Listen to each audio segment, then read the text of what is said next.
Cher auditeur du Prélude Football Podcast, si tu écoutes ça en audio présentement, sache que la version vidéo est disponible où tu vas pouvoir voir toutes nos interactions. Spécialement pour cet épisode-ci, tu vas comprendre pourquoi tout à l'heure. Le lien pour la vidéo est dans la description ci-dessous. Si tu écoutes ça en vidéo, on ne te conseille pas nécessairement d'aller écouter ça en audio parce qu'il va y avoir de l'infographie qui va apparaître, qui va t'aider à suivre la conversation qu'on a. Mais le lien pour l'audio est disponible dans la description ci-dessous. On est ouvert aux commentaires, suggestions et questions que vous avez sur ce qu'on a déjà fait et sur ce qu'on va faire dans le futur. N'hésitez pas à partager ça avec nous. Fac, on a une discussion avec Mathieu Joyal, directeur général de Football Québec. De quoi qu'on a parlé? Premièrement, à noter qu'on a enregistré ça le soir du 5 juin, juste pour situer les gens. On a parlé de son parcours, on a parlé de son parcours comme entraîneur, on a parlé qui est, on a parlé de quoi d'autre on a parlé aussi? On a parlé surtout de son arrivée à Football Québec. De son arrivée à Football Québec, qu'est-ce que Football Québec fait en général, puis surtout, le crunch, le plan de relance. Le plan de relance qui a été annoncé, on est vendredi, donc il y a 2 jours. Plan de relance qui a été annoncé il y a 2 jours. Plan de relance dont la copie est ci-dessous dans la description. On va la mettre. Si vous voulez consulter pendant que vous regardez l'épisode, si jamais. C'est pour ceux qui sont en train de planifier un retour aux entraînements le plus vite possible. On vous conseille, en fait, il faut écouter les explications de Mathieu sur le plan de relance. Ils ont travaillé fort à sortir une infographie cette semaine pour expliquer leur plan, mais il n'y a rien de mieux que de prendre le temps d'écouter Mathieu qui nous l'explique. Nous, de notre côté, on a essayé de faire notre possible à poser toutes les questions dans notre réalité de coach. On vous invite à mettez vos questions en commentaire, puis on va continuer la discussion là-dessus. C'est un plan, c'est dur de faire un plan de relance, comme Mathieu l'explique, là, qui ne changera pas. Ce plan-là va être appelé à changer, mais si vous êtes un coach, vous êtes un joueur, prenez le temps d'écouter Mathieu expliquer ce plan de relance-là. C'est unique, puis c'est assez complexe quand on prend le temps d'y penser. Là. Je pense qu'on peut commencer l'épisode comme ça. Hein? Ça fait pas mal de tour. Hein? On fait ça comme ça. Bon podcast, tout le monde. Bon podcast.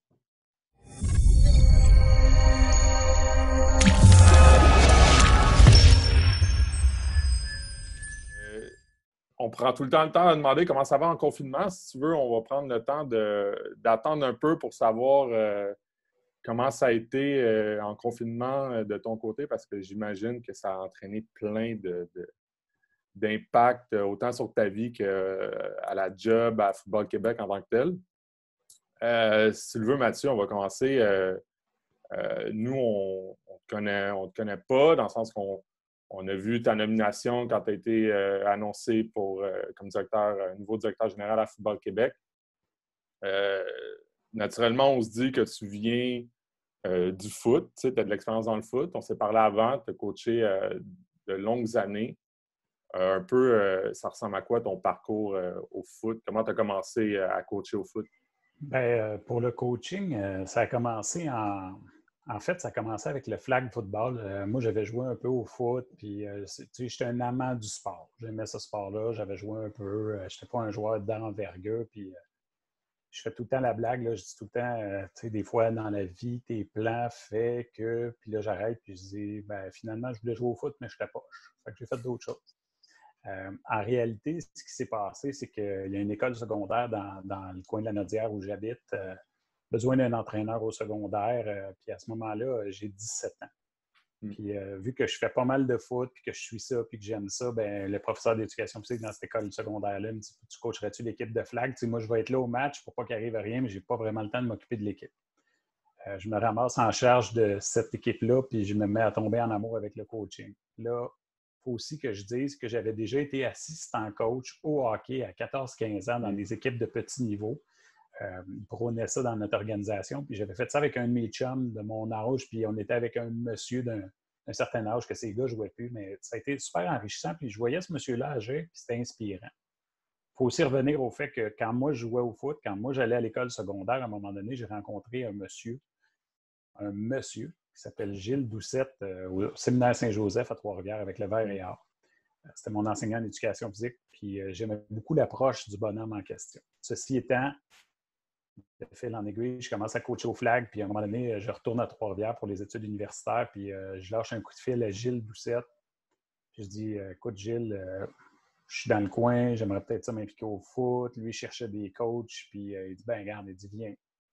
Je commence à coacher au séminaire pendant 3 ans. Dans cette édition-là, au séminaire fait cocasse, là. Dans l'équipe Benjamin, j'ai coaché un gars qui s'appelle Charles-Antoine Sinotte, qui est le Charles-Antoine Sinotte aujourd'hui. Bref, je fais mon passage là, puis je fais mon baccalauréat, tout va bien. Je finis mon bac.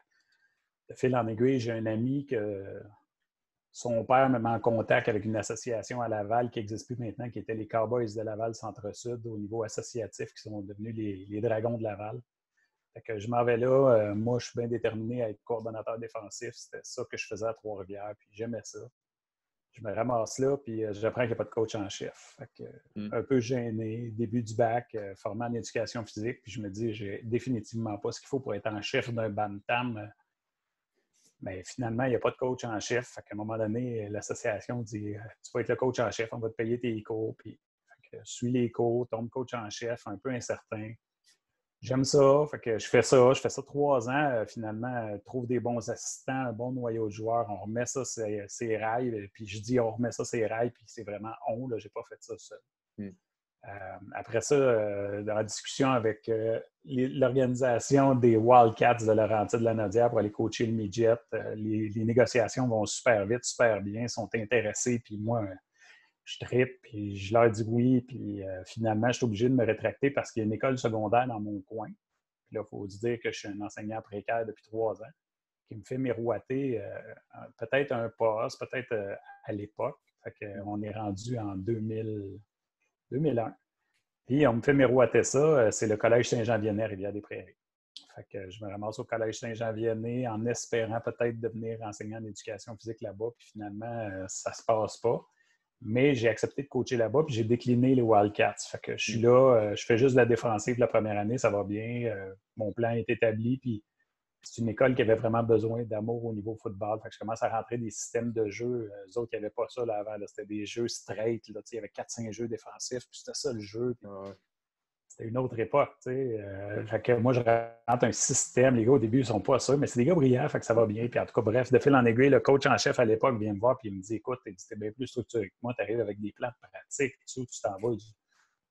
Pogne-nous ça en chef au milieu de l'année. Je suis comme, ben là, je suis parti d'une place en chef parce que je veux faire de la défensive un peu plus. Puis je me ramasse en chef. En me ramassant en chef, je me mêle un peu plus de l'offensive sans arriver avec mes gros sabots, mais en me disant, ben là, je suis en chef, il faut que j'augmente mon background, ce que j'avais fait aussi avec les Cowboys.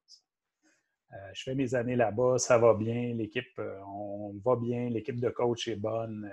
J'étais vraiment content d'être là-bas, puis ça allait bien. Puis arrive besoin à l'Université de Sherbrooke d'un coach et running back. Puis je vois ça, puis je me dis, je ne suis pas tout à fait assez solide à l'offensive, je ne suis pas rendu là dans mon cheminement. Puis l'offre d'emploi réapparaît. J'ai une petite discussion avec Alain Lapointe à l'époque, qui était le coach en chef là-bas, qui est le directeur du programme. On se rend compte, Alain, il dit, écoute, Mathieu, il dit, on va prendre une chance avec toi. On sait que tu as moins d'expérience, mais on se dit que tu es motivé et tout ça. Ce qu'il faut savoir, c'est que j'habite à l'Assomption. Okay. L'Assomption, ça arrive nord, à côté de Repentigny. Puis je coach au football à Sherbrooke. Okay. J'ai un bébé à la maison qui est né le 4 septembre, puis le premier match était le 5 septembre. Oh my God. Ouais, c'est ça. Mais j'ai une blonde qui est très compréhensive et que j'ai rencontrée parce que je coachais ses frères au football. Hein. Shout out. Ouais, c'est ça. La vie fait bien les choses, ça s'est occupé de moi. Fait que j'essaie de pas trop m'étendre, mais je me ramasse à Sherbrooke pour 1 an. Ça va relativement bien, ça va un peu trop vite pour ce que je suis prêt à apprendre, sauf que je travaille avec des bons coachs. À l'époque, le coordonnateur offensif, c'est Marc Schreiber. Marc, qui a vraiment été très généreux de son temps et de ses apprentissages. Je travaille aussi avec un gars qui s'appelle Carl Tolmy, qui est rendu avec Ottawa, si je ne me trompe pas, aux dernières nouvelles. le coach de ligne offensive, un gros bonhomme. Puis lui aussi m'en a appris beaucoup, très généreux dans son approche. Alain Lapointe qui me fait confiance. À tous les jours, je finis ma journée d'enseignement à 2h30 dans une école publique du coin ici. Puis je prends l'auto, puis je fais 1h50 de route pour me rendre à Sherbrooke. J'arrive à Sherbrooke, je mange sur le coin d'une table pendant le meeting des joueurs. On sort dehors, on fait la pratique, je reviens, meeting des coachs, je rembarque dans l'auto, je reviens chez nous, puis ça recommence le lendemain pendant 3 mois. Une affaire de fou que je regrette jamais. Hein. Puis il faut que vous sachiez, là, toutes les fois que j'étais en voiture, là, 3, 4, 5 fois par semaine pour faire bien du millage, là, jamais je me suis dit « Ah, je suis tanné. » C'est pas arrivé. C'est pas arrivé une seule fois. Au même moment, dans mon coin, dans mon patelin, au cégep régional de Lanaudière, il décide de partir une équipe de football en 2006. Puis la personne qui s'occupe de ça, c'est un des directeurs adjoints au cégep Édouard-Montpetit, qui est maintenant aussi, qui est quelqu'un de très, très impliqué dans le baseball, Jasmin Roy. Jasmin est en train de partir ça, puis il me contacte, il dit « Je sais que tu es un coach de la région, je sais que tu coaches universitaire, je sais qu'on n'a pas vraiment de chance de t'avoir comme coach, puis mais il dit, tu sais, j'aimerais ça te parler de la réalité régionale. » Fait qu'on s'est assis 2, 3 fois pour parler un peu de la structure du coin et tout ça. Puis c'est un bon fit. C'est un bon fit, Jasmin puis moi. Puis ça va vite. Puis à un moment donné, je dis, Jasmin, je vais sûrement appliquer sur le poste, tu sais. Fait que je veux pas que tu m'en dises trop. Puis lui, il me regarde, puis il est comme, OK, parfait. Fait que là, nos chemins se sont séparés parce que, bon, ma blonde était bien contente, mettons, quand je disais que je pensais coacher à l'Assomption Joliette ou Terrebonne. C'était plus simple que Sherbrooke avec le bébé qui était là depuis peu de temps. Fait que je passe les entrevues, je me ramasse ici à Lanaudière par le programme. Fait qu'en 2006, première saison, on avait 46 joueurs ou 47 joueurs. Il y en a 17 qui avaient déjà joué au football. C'était une catastrophe. C'était difficile, mais il y a une chose que je veux souligner, c'est le courage des gars que se soit pointé là parce que les gars n'ont pas abandonné. Je me souviens d'avoir montré à des joueurs que le protège coccyx, c'était pas un jackstrap. Je me souviens d'avoir montré ça à un gars de 19 ans, tu sais, puis là, tu coaches, puis tu arrives l'universitaire avec un gars d'équipement, des équipes de thérapie, puis là, ben, il y a des soirs, j'avais l'impression vraiment d'être un preacher qui évangélisait des Indiens, là, tu sais, je revenais dans le temps, mais c'était correct, puis c'était un défi que j'ai adoré, puis il faut encore que je souligne que l'équipe de coach qui était là, c'était magique. Là. J'ai eu du fun. C'était difficile sur le terrain, mais j'ai eu du plaisir là, à avoir du fun comme ça se fait pas. Fait que, bon, tranquillement, pas vite, on bâtit aussi la structure. Un peu en dessous, on essaie d'aider les programmes qui sont avec nous. Ça va relativement bien aussi. Puis, tu sais, Lanaudière, c'était pas une région qui avait beaucoup de football. Il y en avait un petit peu là, dans des écoles secondaires, mais c'était tout récent, eux autres aussi. De fil en aiguille, ben là, le cégep commence à trouver que ça coûte cher. On change de direction au cégep. Les gens qui sont là trouvent que ça coûte cher à l'équipe de football. Puis à un moment donné, ben, automne 2011, ferme le programme. Ils m'annoncent ça un jeudi matin, le lendemain du gala de l'équipe. C'est le mercredi soir. Le jeudi matin, ils m'annoncent ça. J'étais bouleversé. Wow. On décide, dans un moment de folie, de dire ben, on va se battre jusqu'à la fin. Puis le cégep nous regarde aller un peu en disant ben, vous pouvez, mais ça ne marchera pas. Ne jamais dire ça à un joueur de football. Ne jamais dire ça à quelqu'un du monde du football qui est teinté du football et que ça coule dans ses veines. Ça ne marchera pas. Ça va marcher si on décide que ça marche. Puis là, je me suis entouré de super bonnes personnes. Puis tout le monde est arrivé avec une espèce de qualité à mettre à profit que je n'avais pas. C'était vraiment comme de la gestion de football. Lui, il est bon dans les commandites, lui, il est bon dans les communiqués de presse, elle est bonne pour organiser des tournois de golf. J'ai eu toute cette espèce d'équipe-là qui est arrivée, qui était dans mon équipe de coach, mais qui sont allés chercher des gens. Fait qu'on s'est battu fort. Puis ce qui a beaucoup aidé, là, c'est l'implication des médias régionaux. À l'époque, il y avait comme une guerre de médias à Repentigny, là, les 2 journaux, le Québécois Média puis le Transcontinental à l'époque. Ils étaient vraiment en guerre. Puis pour cet événement-là, j'ai été le gars le plus chanceux du monde. Ils se sont donnés en main puis ils ont dit c'est pas vrai qu'on va perdre notre équipe de football. Fait que les journaux alimentaient plein d'affaires. Ceci étant, en bout de piste, ils décident de sauver l'équipe. Puis la vérité, c'est qu'on le savait en 2011 qu'on avait une équipe avec beaucoup, beaucoup de potentiel, mais on avait beaucoup de jeunes. Fait que là, on se disait, tu sais, 2012, en plus, c'est une année qui s'annonçait pour être fast, puis que, tu sais, c'était pour marcher. Fait que comme de fait, en 2012, on arrive au camp, puis là, on a l'espèce d'épée de Damoclès en dessous de la tête. Fait que les gars, ils ont le couteau d'un an, puis ils en veulent. Puis on sait que c'est une bonne édition. Fait que l'automne 2012, on fait la finale du Bol d'Or contre Valleyfield. Malheureusement, on s'est incliné, mais on s'est bien battu. Je ne vous aurais pas dit ça 10 minutes après le match. J'étais trop occupé à être fâché. mais ceci étant, ça a été un beau succès. Fait que 2012 à 2015, je continuais à la Nodière, puis en 2015, je suis fatigué, je suis usé. C'est difficile de faire progresser les choses avec la direction du cégep qui est là à cette époque-là. Puis moi, j'avais un emploi aussi au cégep. Je n'ai jamais été coach de football à temps plein. Je travaillais là, mais j'étais conseiller à la vie étudiante. Je m'occupais de tous les autres sports. C'est un peu bizarre. Là. À la Nodière, le football rejoint les 3 constituantes. Terrebonne, Assomption, Joliette, ça s'appelle les triades. Mais dans toutes les autres disciplines sportives, les cégeps ont leur propre équipe. Fait qu'avec ça, ben, ça fait en sorte que moi, dans le jour, là, mon 35 heures semaine, qui était en réalité un 40-45, était consacré aux équipes de l'Assomption qui s'appellent les Cyclones, du basket, du baseball, du volleyball féminin. Il y avait 13 équipes à un moment donné. Fait que là, le foot rentre le soir, puis là, ça rentre avec une paye qui n'est pas une paye à temps plein du tout pour le foot, là, qui est vraiment un dédommagement. Là. On parle de moins de 10 000 Puis là, ben, j'avais un peu l'impression que je vendais mon âme au diable à des moments donnés parce que je mettais tellement d'heures là-dedans.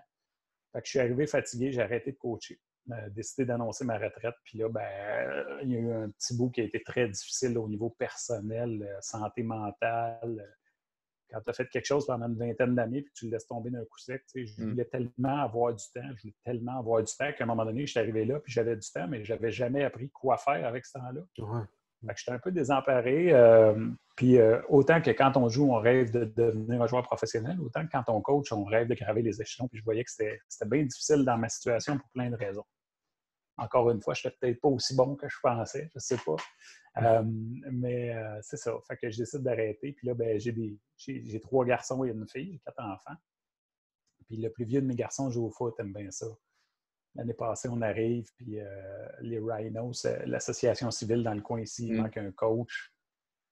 Puis oui, il y a 50 quelques joueurs, mais tu n'as pas le droit d'avoir plus que 50 joueurs. Le président de l'association vient me voir et dit, tu sais, si ça te tente de coacher, on pourrait diviser les kids en 2, puis ça fait 2 groupes d'à peu près 25-26 kids, puis comme ça, je coupe personne, tout le monde peut jouer. Puis là, ben ça, c'est venu chercher le cœur du bonhomme.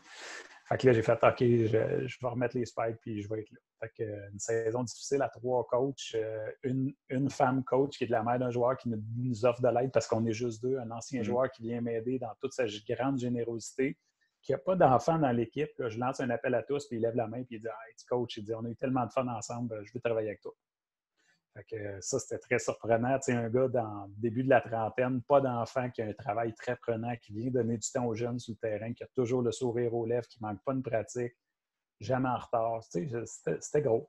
Puis ben là, on a notre petit groupe de Pee-Wee, puis tu sais, on a divisé ça avec l'année de naissance, fait qu'on a tous les plus jeunes. J'avais jamais coaché ça du Pee-Wee, moi. J'avais jamais coaché en bas de 12 ans. Puis là, j'avais un club de 11 ans, je capotais. Ça a été le plus gros défi de coaching de toute ma vie parce que là... Ils sont pas très dociles.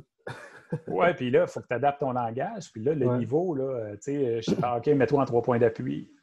Il y en a, là, c'est leur première saison, là, me regarde, 3 points d'appui.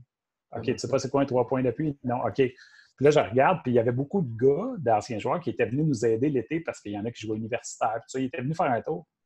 Mais là, à l'automne, on s'est ramassés 2. On avait montré bien de la technique, mais là, je coachais les D-line, les linebackers, les DB.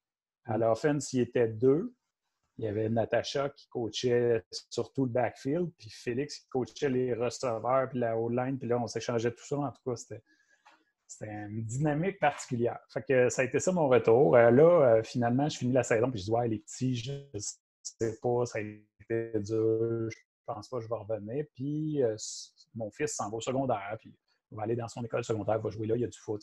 Puis ils m'ont demandé de coacher, puis j'ai dit « Ah, je sais pas, les petits, c'est moins ça. » En janvier, l'offre d'emploi apparaît à Football Québec, puis c'est un de mes meilleurs amis avec qui j'ai beaucoup, beaucoup coaché dans tout le parcours. Dans les 20 ans, on doit avoir fait 15 saisons ensemble.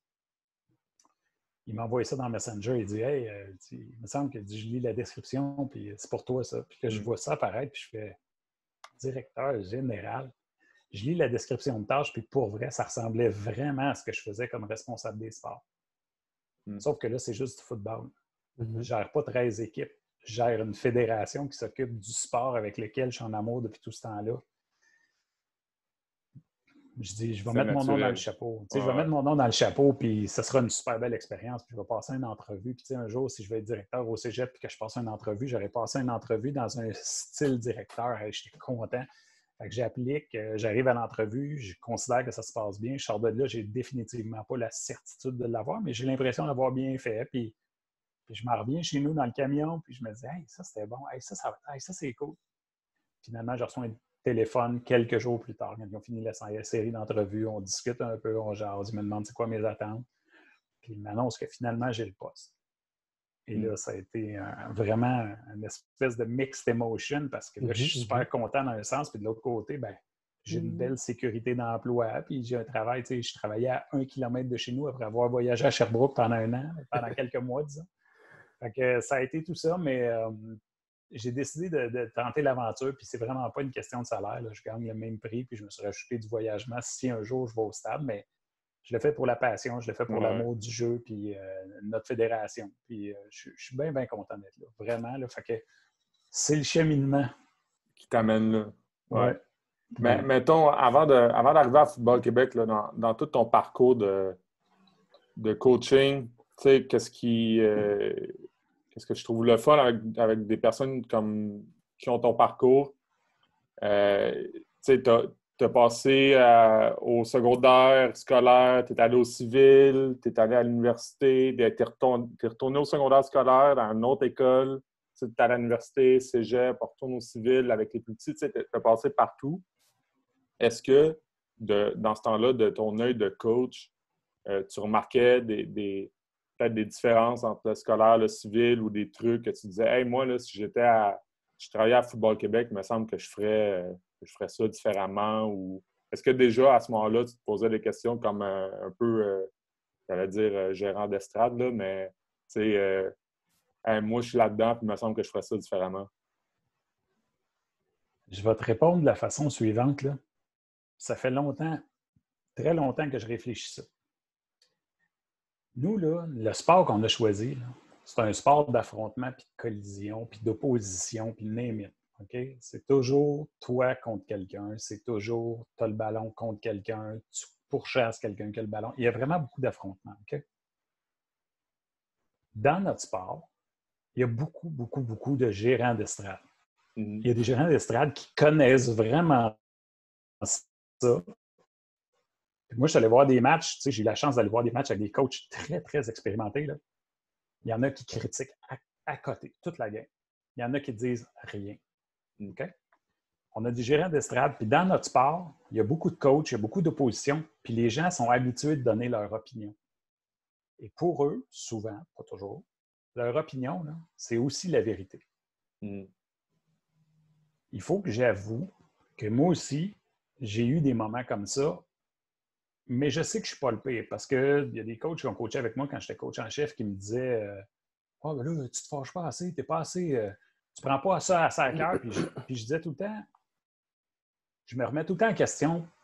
J'essaie de toujours écouter les autres. Puis à un moment donné, il faut que je tranche. Puis là, c'est là que ma job devient importante. Puis c'est là que je vais me faire critiquer, mais ça, c'est correct. La critique vient avec la décision. Tu prends une décision, tu vas être critiqué. Surtout au football. C'est un sport d'opposition. Les gens sont habitués à ça. J'étais pas celui qui critiquait le plus, mais j'étais celui qui... Tu sais, des fois, là, je trouvais, puis j'étais pas conscient de tout ce qu'il y avait en arrière. Fait que je me disais, ouais, mais attends une minute, là, il devrait mettre des formations PNCE plus souvent. Ouais, mais pour que la formation soit rentable, je ne savais pas que ça prenait 12 personnes. Je ne savais pas que le monde fallait qu'il se déplace. Puis je ne savais pas que le formateur, puis je ne savais pas que les livres venaient d'Ottawa. Tu sais, il y a plein d'affaires qu'on ne sait pas. Puis là, on apporte une critique qui peut pas être, qui a une intention positive, mais qui n'est pas, on ne connaît pas tous les tenants et aboutissants. Ça, j'étais un petit critique-là, mais je n'étais pas le pire, je n'étais pas le meilleur. J'étais quelqu'un qui critiquait. Fait que dans ce cheminement-là, je n'avais pas la réflexion de « Hey, moi, si j'étais là », non, j'étais plus dans le « Je pense qu'il devrait y avoir plus de formation. Tu sais, je vais envoyer mes coachs de formation, il n'y en a pas. Bon. Je pense qu'on devrait recevoir les arbitres pour qu'ils nous expliquent les règlements au début de la saison. La Ligue devrait organiser ça. Oui, mais tu fais-tu la demande à la bonne personne? Y a-tu des frais? As-tu rejoint d'autres mondes ou tu le fais pour toi? Puis surtout, là, quand j'ai commencé à coacher, ça va vous faire mal, les gars, mais un email, ça n'existait pas. OK, ouais.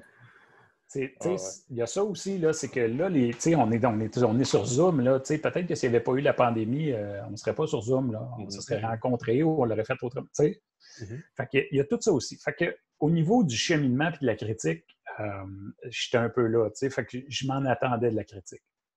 Pierre-Émile, tu vas me rappeler ta question de départ. Ben, en fait, c'est ça. Tu as eu moi, je dis la chance de côtoyer autant le civil que le scolaire. C'est ça, d'évoluer dans ces deux systèmes-là aussi qui sont vraiment... Moi, j'ai tout le temps été juste au scolaire. Je ne sais pas trop comment ça se passe au civil. Est-ce que toi, tu voyais des améliorations qui auraient pu être faites d'un bord ou de l'autre de par ton expérience aussi? Puis tu disais, un jour, moi, si je suis dans cette position-là, je ferais tel changement. Au niveau du civil puis du scolaire, c'est deux réalités complètement différentes pour plein de raisons. Puis je trouve sincèrement, là, puis c'est pas une réponse de politicien parce que je suis le DG, mais je trouve que les deux ont des belles forces que l'autre aurait intérêt à observer. Puis je comprends aussi qu'il y a tellement des affaires différentes que ça se fait pas nécessairement naturellement. Tu sais, ne serait-ce que les petits gars qui pratiquent au mois de juin, juillet, août au civil, ben là, au scolaire, c'est pas quelque chose qui est possible. Des systèmes d'assurance différents, des ligues qui sont gérées différemment. Oui, je voyais une différence, mais pour moi, le football, avant toute chose, puis je vous mettrai au défi de parler avec des gars que j'ai coachés, la plupart vous diront, d'après moi, que pour moi, le football, c'est une école de vie. Pour moi, le football, c'est un véhicule de valeur. Le football, c'est un prétexte. Moi, c'est le jeu que j'ai choisi et que j'aime. C'est le jeu que je regarde et qui me fait triper encore après toutes ces années-là. Je ne suis pas sûr que dans un... C'est pas méchant pour aucun sport, là, mais écouter le golf à RDS, c'est pas pour un gars comme moi. Là, ça va finir avec une petite douillette et les yeux fermés et un lait chaud. Là, mais bref, fait que, ce que j'entrevois, c'est que les deux systèmes ont vraiment des forces et répondent à un besoin qui permet ça, ce véhicule-là de valeur, parce que même au civil, tu en apprends beaucoup sur la vie. Puis même au scolaire, tu en apprends beaucoup sur la vie. Dans les deux cas, en faisant du football. Puis on dit souvent que le scolaire, ça compte le décrochage. Oui, je suis d'accord. Mais je sais aussi, pour avoir coaché civil, que le civil, ça canalise beaucoup des jeunes qui ont des difficultés, puis que dans leur école, il n'y en a pas de football, puis que le soir, s'ils n'allaient pas à leur pratique de football, ben, ils feraient des affaires pas mal moins positives dans le parc, en arrière de l'aréna, il ne faut pas négliger ça aussi. Ça a une valeur qui est tout aussi importante que de contrer le décrochage scolaire. Puis, par la bande, là, un gars qui joue au civil, et ça aussi, ça compte le décrochage scolaire parce que quand ils regardent les gars qui jouent, ils savent, ces gars-là, qui passent par le niveau universitaire la plupart du temps. Je vois, junior dans la Ligue canadienne, il y en a eu, il y en aura d'autres un jour. Présentement, je ne pourrais pas faire le décompte. Puis, le but, ce n'est pas ça, mais ce que je veux dire, c'est que tout ça se rejoint aussi. Parce que même le gars qui joue au scolaire, ben, à un moment donné, il arrête un peu de niaiser dans les classes parce qu'à un moment donné, il y en a un prof d'éduc, puis il y en a un coach, puis il y en a un directeur qui va lui dire « Hey, excuse, là, tu te calmes ou en fin de semaine, on ne t'habille pas. » Fait qu'au niveau social, il y a un besoin avec le foot qui est indéniable. Puis moi, c'est vraiment ça qui m'allumait quand je coachais, de me dire, ben, tu sais, je peux avoir une influence positive dans la vie de ce kid-là. Scolaire, civil, c'est deux solitudes, mais tu sais, à quelque part, c'est deux solitudes qui se rejoignent vraiment beaucoup. Clairement, tu as donné beaucoup de temps au football, avec toutes ces années-là. Qu'est-ce que tu penses que le football t'a apporté par contre? Ça m'a apporté tellement de choses. Hein. J'ai tellement l'impression de mieux me connaître parce que j'ai été touché à des limites dans le football. J'ai été touché... Je suis allé au maximum. Hein. Vous le savez, un coach de football, ça ne compte pas ses heures. Ça ne compte pas ses heures. Puis je me souviens de moments très, très précis où j'étais au bout du rouleau. Là, quand l'équipe que je coachais montait en Division 2 puis qu'on jouait Trois-Rivières, ben moi, je voulais battre Trois-Rivières. C'était important pour moi, pour plein de raisons. Puis je me souviens un soir, là, j'ai fait du vidéo, là, puis je la compte souvent, cette histoire-là. Là, je faisais du huddle. Puis je me suis accoté, puis je me suis fermé les yeux. J'ai dit, là, je me ferme les yeux 2 minutes. Là, les yeux me brûlaient, me chauffaient. Puis quand j'ai réouvert mes yeux, il s'était passé comme 1 heure, mais dans ma tête, là, s'était passé 2 minutes. Là. Puis là, le jeu était là, tu sais. Puis je me suis dit, aïe, aïe, OK. Mais je voyais que tout ça me poussait à devenir meilleur, mais m'apprenait aussi à comprendre que des fois, tu penses que tu es au bout du rouleau, là, mais il en reste un peu. Ça a été aussi une opportunité unique de rencontrer des gens. Au contact des gens, on devient meilleur. J'ai tellement vu de monde, j'ai tellement côtoyé des gens. Puis je garde toujours aussi là, ce souvenir-là, c'est que autant que la personne en avant de toi, là, tu l'aimes moins ou tu ne l'aimes pas au début du camp, tu dis « Ah, on va être obligé de coacher ce gars-là. » Tu sais, c'est arrivé. Mais qu'à la fin de l'année, là, c'est un kid que j'adore. C'est un gars qu'aujourd'hui, 10 ans plus tard, on s'envoie encore des textos qui m'écrit Ma blonde est enceinte, coach, je suis super fier de moi, puis tu nous parlais de famille dans le temps, puis je comprenais pas vraiment. » Puis ça m'a apporté toutes ces valeurs-là, toute cette richesse-là d'être en contact avec des gens, puis comme individu, de devenir meilleur, puis de laisser les préjugés de côté. Tu sais, il y a des affaires qui se passent aux États-Unis, là, puis j'ai eu une discussion cette semaine avec un coach, là, tu sais, là, tout le volet là, du racisme, là, j'ai jamais connu ça. J'ai jamais touché à ça. Et oui, ça vient de l'éducation que mes parents m'ont donnée. Là. Je connais pas ça, moi, le racisme. Mais en plus, quand je repense à mes équipes, ben, c'est pas quelque chose qui est véhiculé au football. C'est pas quelque chose que tu vis. Puis je suis déçu qu'il y ait des... On ne se comptera pas de menterie, c'est pas tout rose non plus. Là. Il y en a du monde raciste au football. Mais c'est pas la bonne place pour le démontrer. Fait à quelque part, c'est là que je trouve que c'est un véhicule de valeur qui est exceptionnel, qui t'amène à t'ouvrir, à voir des gens, à apprendre à respecter des règles. Quand l'arbitre siffle, c'est terminé.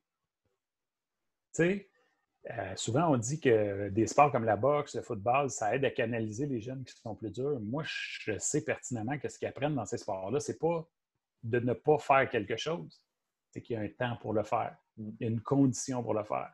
Tu as le goût, tu as de la violence en dedans de toi, tu as de la rage, tu as quelque chose à sortir en dedans de toi, parfait, tu vas pouvoir le faire. Mais quand on va te dire que c'est fini, il faut que tu arrêtes. Il y a ça aussi, cette espèce de système de limite-là, puis d'acceptation, puis d'apprendre que, tu sais, dans la vie, tu n'auras pas tout. J'avais des gars que je coachais, là, à un moment donné, là, il y a un gars qui... je suis dans une équipe, puis il y a un gars, il est enfant unique et il est très enfant unique, là, tu sais, c'est un gars qui est très gâté, il y a beaucoup... Le gars, dans le locker room, à côté de lui, tu sais, sur sa petite chaise, là, moi, je le sais, là, il y a 7 frères et sœurs. Ils sont 8 à la maison. J'ai ces 2 gars-là, un à côté de l'autre, puis je vois que, au bout d'une saison, celui qui vient d'une famille super nombreuse, il est comme, tu vois dans son comportement et son attitude, qui est comme en train d'enseigner à l'autre, mais bien au-delà de ouais, je vais te montrer ça. Non, non, non, non, non. Il est juste lui-même dans une famille très nombreuse. Puis tu as mon autre gars à côté qui est comme, qui absorbe tout ça, mais qui enseigne aussi à quelque part que, ben oui, c'est beau la gang, c'est beau la famille, c'est beau. Mais tu as ton espace aussi à toi, tu as ta personnalité. Tu n'es pas juste le membre d'une famille nombreuse, tu es quelqu'un. Bref, c'est ça que ça m'apporte le football, c'est ça que ça m'a apporté. Puis ça continue de me l'apporter, c'est ça la vérité. C'est ça la vérité, ça continue de me l'apporter. Mes gars qui jouent, je les vois acquérir des valeurs que même si je leur enseignais, ben, c'est l'exemple de la game qui vient les teinter en dedans d'eux autres. Fait que c'est un peu tout ça que ça m'a apporté le foot. Et bien plus même. Ouais. Quand tu arrives à Football Québec, bon, tu l'as dit, tu étais content de ton entrevue, mais tu n'étais pas sûr de l'avoir. Mettons, jour 1, c'est quoi l'état de la situation, mais c'est quoi l'évaluation que tu fais de Football Québec à ce moment-là, puis c'est quoi que tu juges comme être les plus grands défis à ce moment-là au Football Québec? Puis on ne parle pas de pandémie, parce qu'à ce moment-là, il n'y en a pas, là, mais ouais. Mais oui, je suis arrivé en plein cœur de la pandémie, 30 mars, lundi le 30 mars. Théoriquement, sur papier, on s'est entendu pour que ce soit le mercredi 1er avril. Une affaire de finances, puis de budget, puis de congé à l'autre place. Puis... Fait que le 30 mars, moi, il faut se rappeler que le jeudi d'avant, fait que le lundi, le 30, fait que ça veut dire le 25 ou le 26. Le jeudi, on est au cégep, puis on voit qu'il y a des écoles fermes, puis tout ça. Fait que le soir, avant de partir, je dis, je vais emmener mes affaires. Demain, je vais peut-être travailler de la maison, j'avais bien des heures accumulées. Je vais voir. Si les enfants n'ont pas d'école, je vais rester à la maison. Ben, finalement, c'est jamais reparti. C'est reparti, mais vraiment d'une autre façon. Fait que ma première journée à Football Québec, ben là, il faut que je le souligne. Là, j'ai une personne qui est là, qui est directeur général par intérim, qui continue son mandat pour nous aider. Mais j'arrive avec lui, qui s'appelle Bertrand Dessert. Puis le monsieur, il met des heures. C'est un passionné. Puis sans lui, pour vrai, on ne serait pas où on est là. Ça serait très, très, très, très difficile. Là, présentement, c'est difficile, mais par la situation. Fait que j'arrive là. Puis ça a été dur pour moi de faire une lecture juste. Puis en plus, j'arrive dans un environnement de travail où est-ce qu'il y a un gars qui est rentré en janvier. Puis Alexandre Gouin-Bourgeat, qui est là depuis le plus longtemps. Je vous avertis, là, ça ne fait pas 18 mois qu'il est là. Ça, c'est notre employé senior. C'est mon collègue qui a le plus d'ancienneté, va avoir 18 mois, je pense, au mois d'août. Fait qu'on est tous nouveaux. On ne se connaît pas. Une personne qui se connaît dans l'équipe, Marc et Alexandre un peu. Moi, j'arrive là, puis j'ai vraiment pas une mentalité de « je suis un boss, vous allez faire ce que je dis ». Je suis vraiment pas comme ça dans la vie. Ben, je l'ai dit tantôt, même quand je coachais, je suis très consultatif. Que je m'assois, puis la première chose qu'on a géré, la priorité, ben, moi, je pensais m'asseoir puis regarder tout le volet financier puis tout ça, puis on n'est pas là pendant tout. On n'est pas là pendant tout. Là. On est dans le « qu'est-ce qu'on fait ». Parce que là, ils confinent du monde, ils nous disent de rester à la maison, ils nous disent télétravail. On n'a jamais fait ça.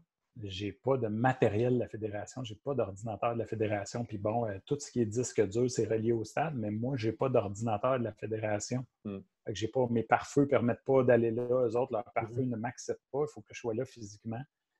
Je n'ai même pas eu le temps de prendre possession d'un ordinateur. Fait que je fonctionne avec mon matériel personnel encore aujourd'hui, puis je ne blâme personne. C'est juste la situation qui fait que c'est comme ça. Fait que ça a été comme un peu fou parce que changer de job après 13 ans de place, c'est spécial. Arriver dans une fédération comme directeur général alors que tu n'as jamais été directeur général de rien, c'est particulier.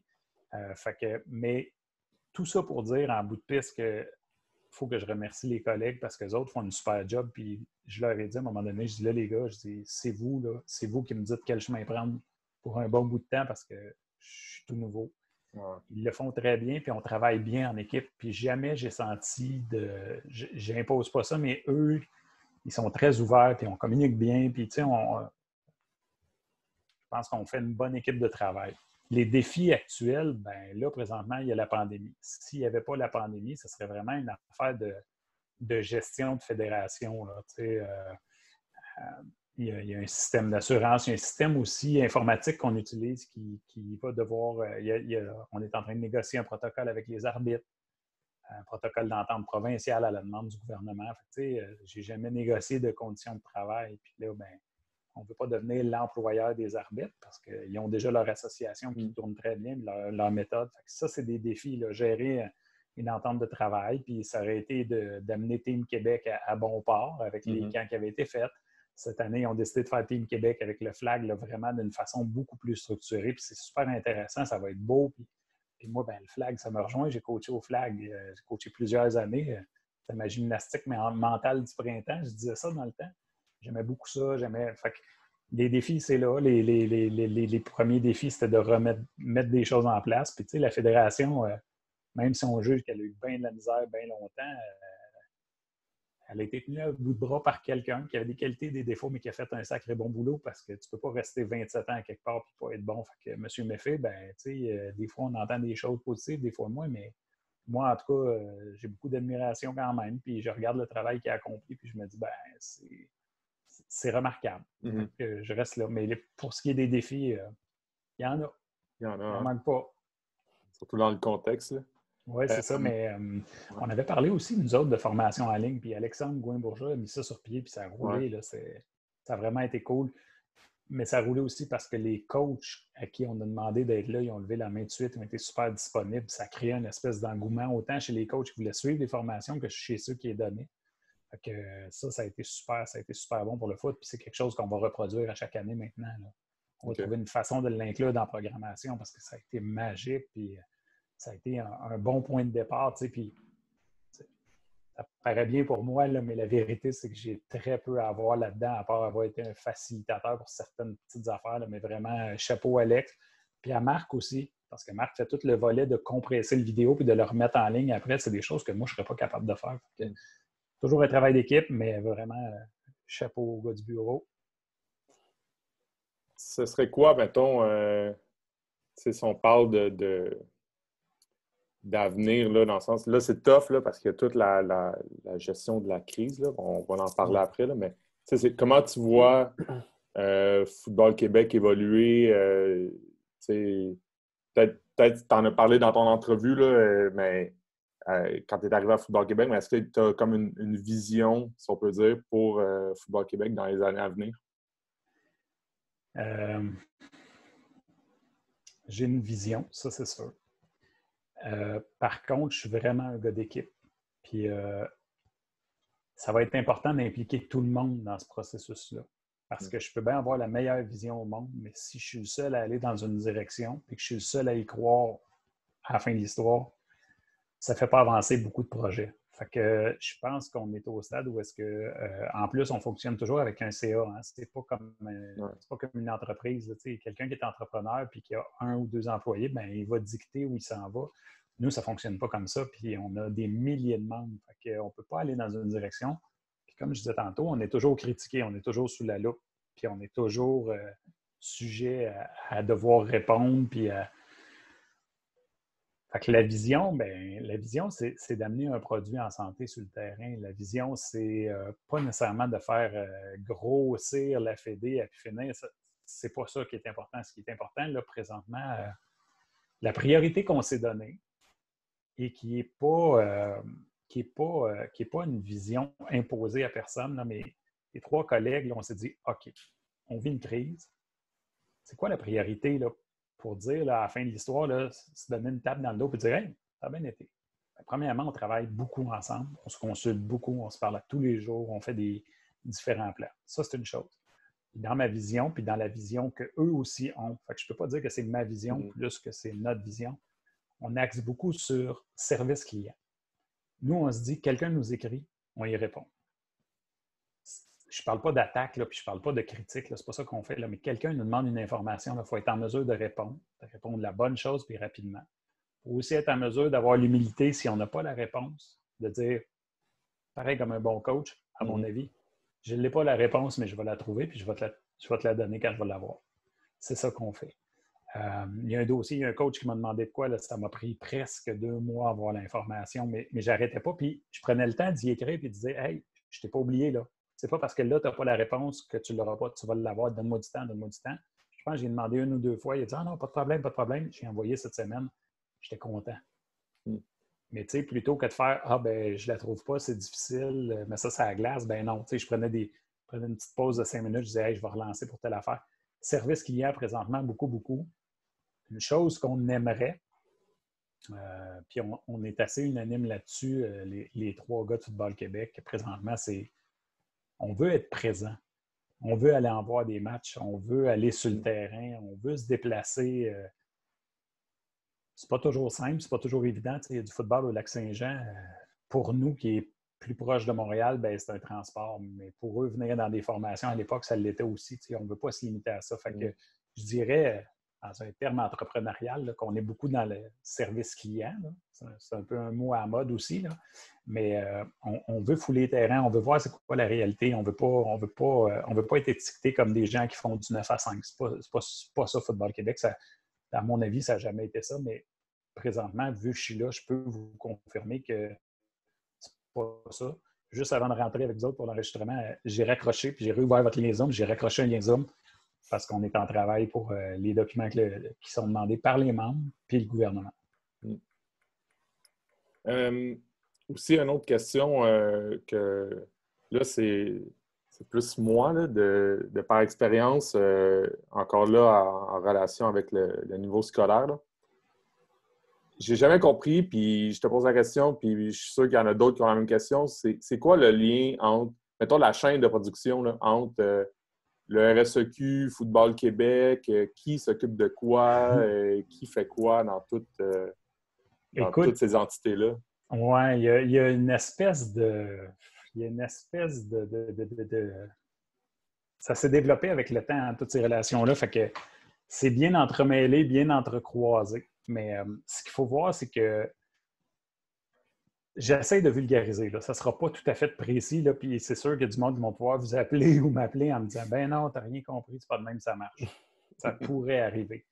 Mais la réalité, c'est que Football Québec ne se mêle pas de ces ligues. Football Québec encadre la pratique du football au Québec, met des règles de sécurité, gère un protocole avec les arbitres pour que l'arbitrage soit uniforme, que ce soit des arbitres fédérés. Puis... Fait que la Ligue Midget, la Ligue Midget, théoriquement, se gère. On est là, on est un partenaire, mais je ne vais pas faire un calendrier, moi, la Fédération de football. Le RSEQ est un peu comme une ligue, mais une ligue en soi qui gère le volet scolaire, le volet collégial, le volet universitaire. Puis au volet scolaire, vous le savez comme moi, il y a 4 niveaux. Il y a l'atome, le benjamin, le cadet et le juvénile. Fait qu'à quelque part, là, il ratisse très large parce que, puis là, en plus, on commence à rentrer les divisions, les sections, là, ça devient vraiment éclaté. Théoriquement, nous, on encadre la pratique du football que le RSEQ offre à ses membres.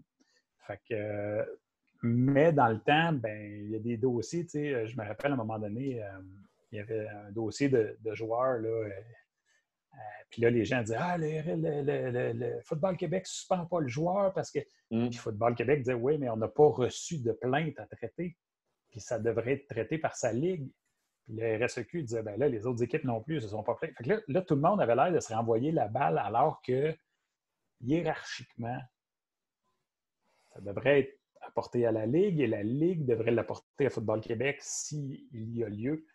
C'est des petites choses comme ça, mais la beauté de la patente, c'est que tant les ligues associatives, ce qu'on appelle le civil, que tant le flag, que le touch, parce qu'on gère aussi les volets qui sont le football sans contact, que le RSEQ, moi, ma priorité, là, c'est que tout le monde fasse du bon foot, qui s'amuse, puis que quand on vit une problématique de même, on prend le temps de s'asseoir et d'en jaser. Là. On va se servir du gros bon sens aussi. Je ne dis pas que ce n'est pas ça qui se faisait, mais moi, je suis vraiment... c'est des milieux que j'ai côtoyés, c'est des milieux où j'ai été impliqué. Puis, je pense qu'en bout de piste, là, quand on fait du foot, là, ça m'importe peu de savoir... de justement très hiérarchiser la chose. Oui, c'est important parce que, on pourrait finir avec des poursuites légales puis des choses comme ça. Ça, c'est important d'être cohérent dans ce qu'on fait puis de respecter la loi en premier lieu. Mais au-delà de ça, là, comme je te dis, là, c'est vraiment Football Québec est une entité qui encadre la pratique du football au Québec. C'est comme un peu un genre de fournisseur de services pour le RSEQ. Okay. Ouais. Mais là, c'est très, très, très vulgarisé. Puis, on me signale que mon téléphone va sonner dans pas long. Mais non, mais c'est plus clair. C'est ça. C'est des questionnements qu'on a en tant que coach et qu'on a rarement la chance d'en parler, là, avec les bonnes personnes, du moins. Là.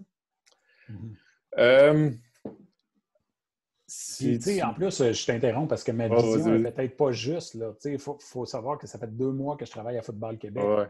Je te le livre comme moi, je l'ai compris. Puis si je me trompe, je vais me rétracter. Puis dans quelques semaines, tu me réinviteras. Puis je vais avoir la bonne réponse. Puis je vais dire « Ah non, j'étais dans le champ, je n'ai pas vu clair. » Je suis capable de faire ça aussi.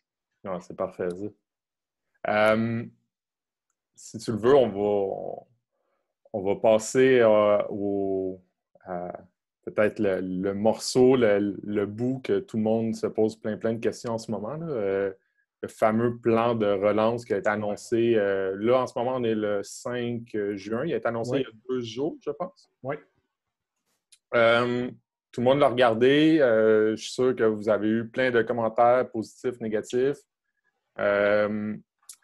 Est-ce que, dans un premier temps, puis moi, je l'ai sur mon écran en même temps qu'on se parle, est-ce que, dans un premier temps, tu pourrais nous l'expliquer peut-être étape par étape ou les grandes lignes? Avec grand plaisir. Ouais. Mais par contre, il faut que tu saches quelque chose. Pierre-Émile, ce plan-là, là, il n'est appelé qu'à une chose. Et c'est changer. Ouais. Là, on est, on apprend des choses. Là, premièrement, je vais être clair, là, jamais je vais lancer des roches ou des pointes pour le gouvernement d'aucune façon. On vit quelque chose qui n'a jamais été vécu. On le gère d'une façon que ça n'a jamais été géré non plus. La dernière pandémie, c'est à peu près en 1920. Là. Puis, c'est ça. Tout ça mis ensemble là, fait que c'est très difficile à gérer et à comprendre. Pour tout le monde. Moi, le premier. Fait que là, je suis vraiment dans l'optique où est-ce que c'est pas facile pour eux autres de nous donner l'info, puis c'est pas facile pour nous de répondre à nos membres et de traiter l'info qu'on a ou qu'on n'a pas, parce qu'on la reçoit ou qu'on le goûte. Fait que le plan qu'on a mis sur pied, c'est vraiment, là, on s'est questionné. Il y a Alexandre et Marc qui ont travaillé beaucoup ensemble à vérifier, qu'est-ce qui se fait en France? Qu'est-ce qui se fait au rugby en Suisse? Qu'est-ce qui se fait au soccer en Europe? Puis, tu sais, le bon modèle, le modèle qui serait vraiment intéressant pour nous, où est-ce que notre sport se joue le plus, c'est aux États-Unis. Je ne suis pas sûr qu'on peut prendre exemple sur eux autres présentement pour plein de raisons. Fait que là, c'est ça, là, tu sais, parce que le foot, ça se joue majoritairement aux États-Unis. Fait que là, tu sais, il y a une espèce de guerre civile qui se sont créées. OK. C'est à peu près la place où ils ont pris le moins la menace au sérieux du virus. OK.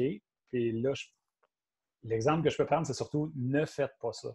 Mais là, ailleurs dans le monde, le foot, il se joue pas mal au Canada.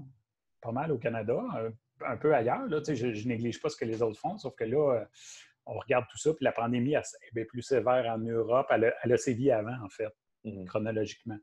Bon. Part de là, puis là, on regarde ce qui se fait dans d'autres sports. Fait qu'on s'est assis, on s'est dit, là, on est mieux de prendre notre temps. On a aussi beaucoup écouté ce qui se fait à Football Canada, puis dans les autres provinces.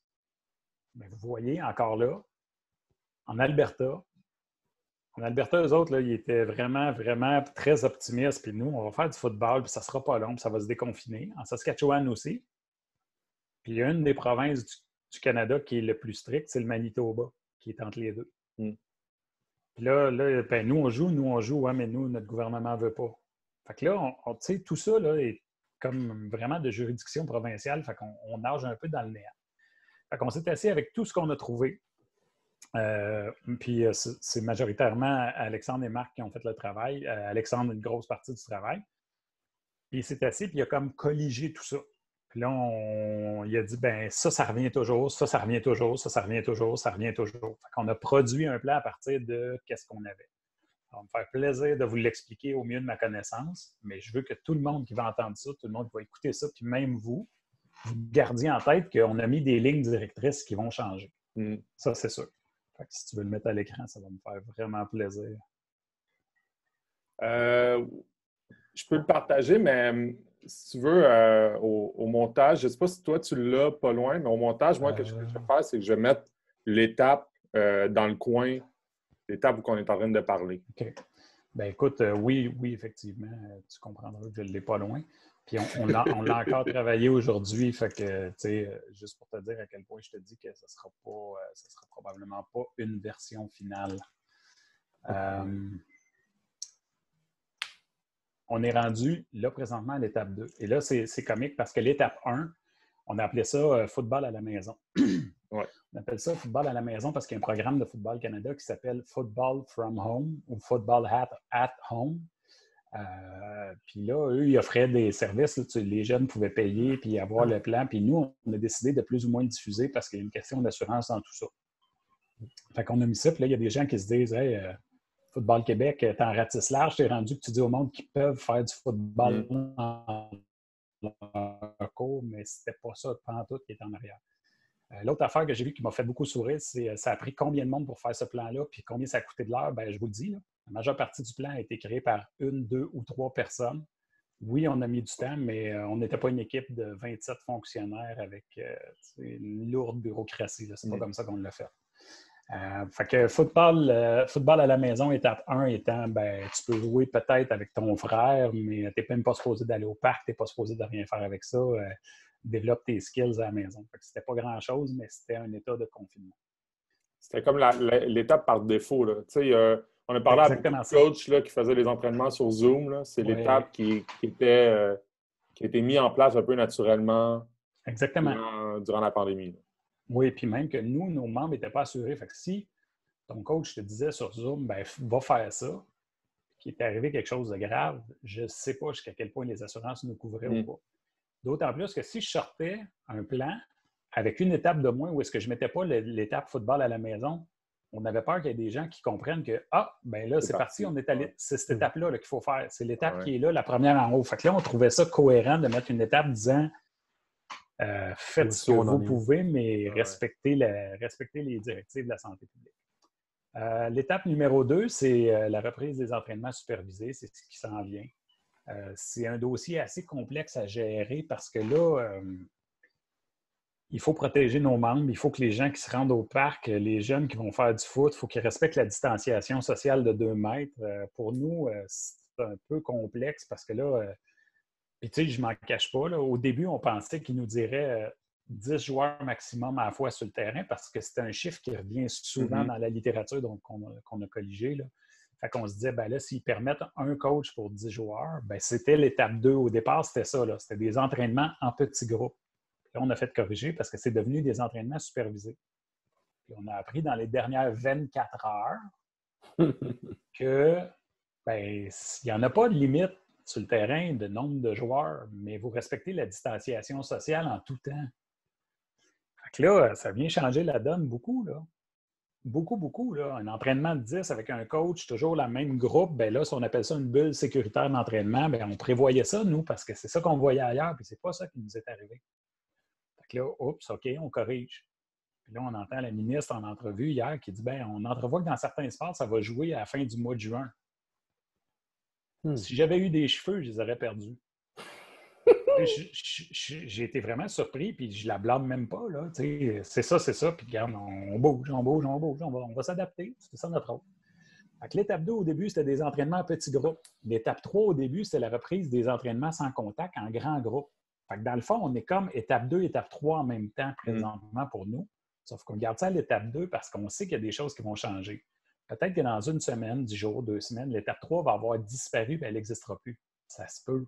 On ne le sait pas. On ne le sait pas plus que vous. On en pose des questions. On a des réponses partielles, on a des réponses inexistantes, on a des fins de non-recevoir, puis c'est correct parce qu'on gère une situation qui n'a jamais eu lieu. Je sais que les gens veulent des réponses, là. Puis moi, je fais partie des gens. Fait que les gens s'attendent à ce que j'aie la réponse, mais je ne l'ai pas parce que si je l'avais en toute transparence, je la donnerais. Je ne joue pas une game et je ne cache pas d'informations. L'étape 2, c'était surtout ça. L'étape 3, ben là, on parlait des reprises d'entraînement en groupe, ce qui va déjà avoir lieu en plus grand groupe. Puis là, on est en train de se questionner, on la laisse là parce qu'on se dit, ben, est-ce qu'à un moment donné, on va arriver à une étape où est-ce que le 2 mètres va tomber, le 2 mètres tomberait, mais sans contact. Si le 2 mètres tombe, mais sans contact, je peux faire, en bon terme de football, vu que vos auditeurs sont des gens de football, ben, je peux faire un skelly, je peux faire un patch shell, je peux faire un box, je peux faire. Est-ce que je suis limité dans l'opposition, mais que mes joueurs de ligne peuvent être un à côté de l'autre? Fait qu'on la laisse là parce qu'on se pose des questions. Puis là, le pictogramme qui est là, ben, ça a été accepté, mais c'est un graphiste qui nous l'a présenté. C'est pas moi qui ai fait ça sur le coin de mon apron à la fin du déjeuner. C'est pas comme ça que ça s'est passé. Fait que pour l'instant, on le laisse là parce qu'on est à l'étape 2, puis le graphique, il nous convient pour l'étape 2. À un moment donné, on ne veut pas trop non plus mettre de temps à changer des choses pour changer des choses. On attend d'avoir des directives plus claires. Mais j'ai une petite question. Oui. Mettons, parce que là, ce que je comprends, c'est que bientôt, on va avoir une étape où on va pouvoir commencer à pratiquer, comme vraiment bientôt. Lundi. C'est ça. Mais là, maintenant, mettons une technicalité. Là, mettons que je pratique avec mes joueurs de ligne défensive. Puis là, les gars, ils travaillent dans les pop-up puis ils se mettent à frapper les pop-up. Pas de pop-up. Fait que, est-ce que là, ça veut dire qu'on ne peut pas utiliser de props du tout, sauf des ballons? Exactement. Tu l'as en plein ça. C'est des ballons, des comptes, des échelles. D'ailleurs, la directive gouvernementale est claire, pas claire. Le ballon doit être désinfecté aussi souvent que possible. Ils n'ont pas mis le nombre de temps, Là, d'un côté, là, il y a une portion de l'ancien coach en moi qui dit ben là, tu vas me dire combien de fois il faut que je le désinfecte et à quel temps. Là. Mais d'un autre côté, s'ils mettent ça, ça va vraiment ralentir mon tempo de pratique, puis ça va-tu être réaliste, puis ils ont-tu quelqu'un pour le surveiller? Fait que ce qu'on nous dit, ce que j'ai entendu, ce qui m'a été dit, c'est désinfectez-le quand vous pouvez, là, s'il vous plaît, là, pendant la pratique. Fait que les échelles, les cônes, il ne faut pas que ça soit touché par les joueurs, il faut que ça soit désinfecté avant la pratique. L'échange de ballon va être permis, mais avec un 2 mètres de distance, fait qu'il n'y aura pas de hand-off. Ça va être des passes. Le ballon, il faut qu'il soit désinfecté de temps en temps pendant la pratique. Idéalement, le plus souvent possible, mais on comprend qu'il y a un échange de ballon. Là, les dernières études tendent vers le fait que le virus ne se transmettrait pas beaucoup par les objets. Ça, c'est récent.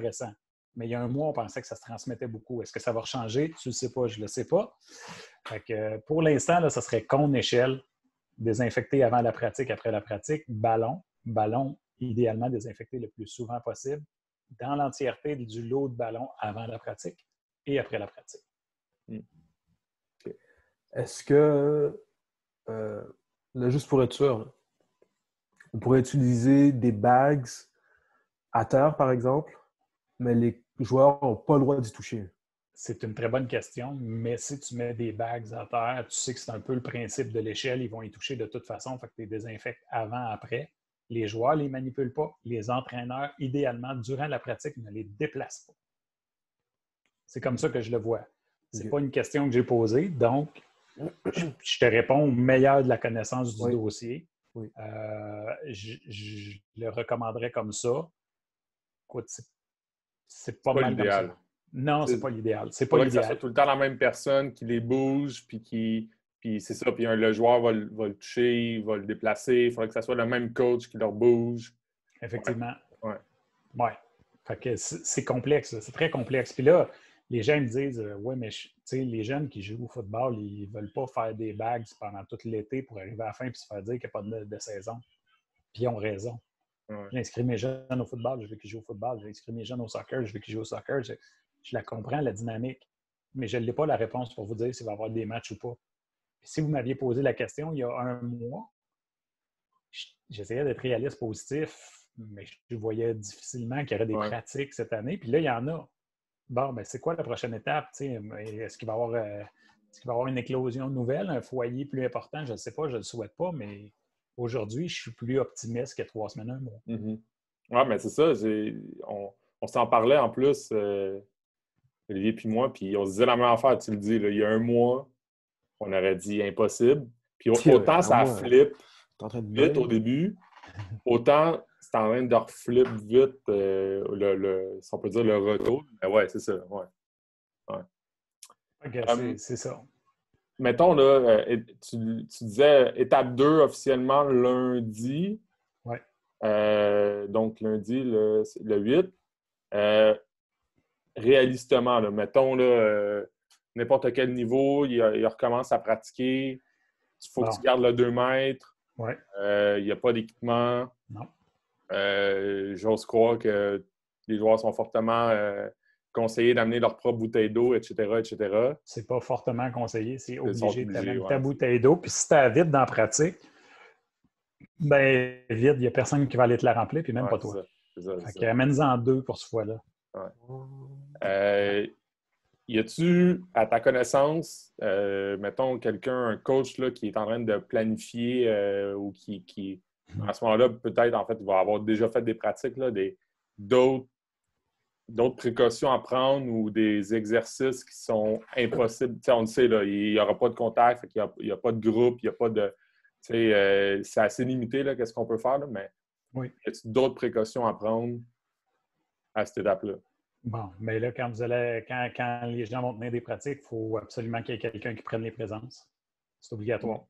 Parce que s'il y a un foyer de COVID, s'il y a quelqu'un qui est déclaré positif au COVID, ben, théoriquement, puis là, je dis théoriquement parce qu'on est en train de faire des vérifications légales, nous, de notre côté. Tout le monde qui a été en contact avec cette personne-là est supposé d'être à la maison pour 14 jours. Fait que là, je trouve ça un peu spécial de dire, bien, on fait 3, 4, 5 pratiques où est-ce qu'on essaie de se remettre en shape un peu, on bouge, on est loin de notre vrai sport.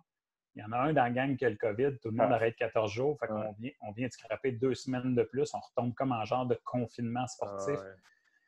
Je ne sais pas comment on va le gérer, les gars, puis je suis un peu découragé de ce côté-là, puis ça, c'est la vérité. Ça, c'est le gars de foot qui parle. Puis, tu sais, je suis très honnête dans mon approche. Là, je ne joue pas une game de DG, puis je vous dis pas, je ne sais pas. Je ne le sais pas.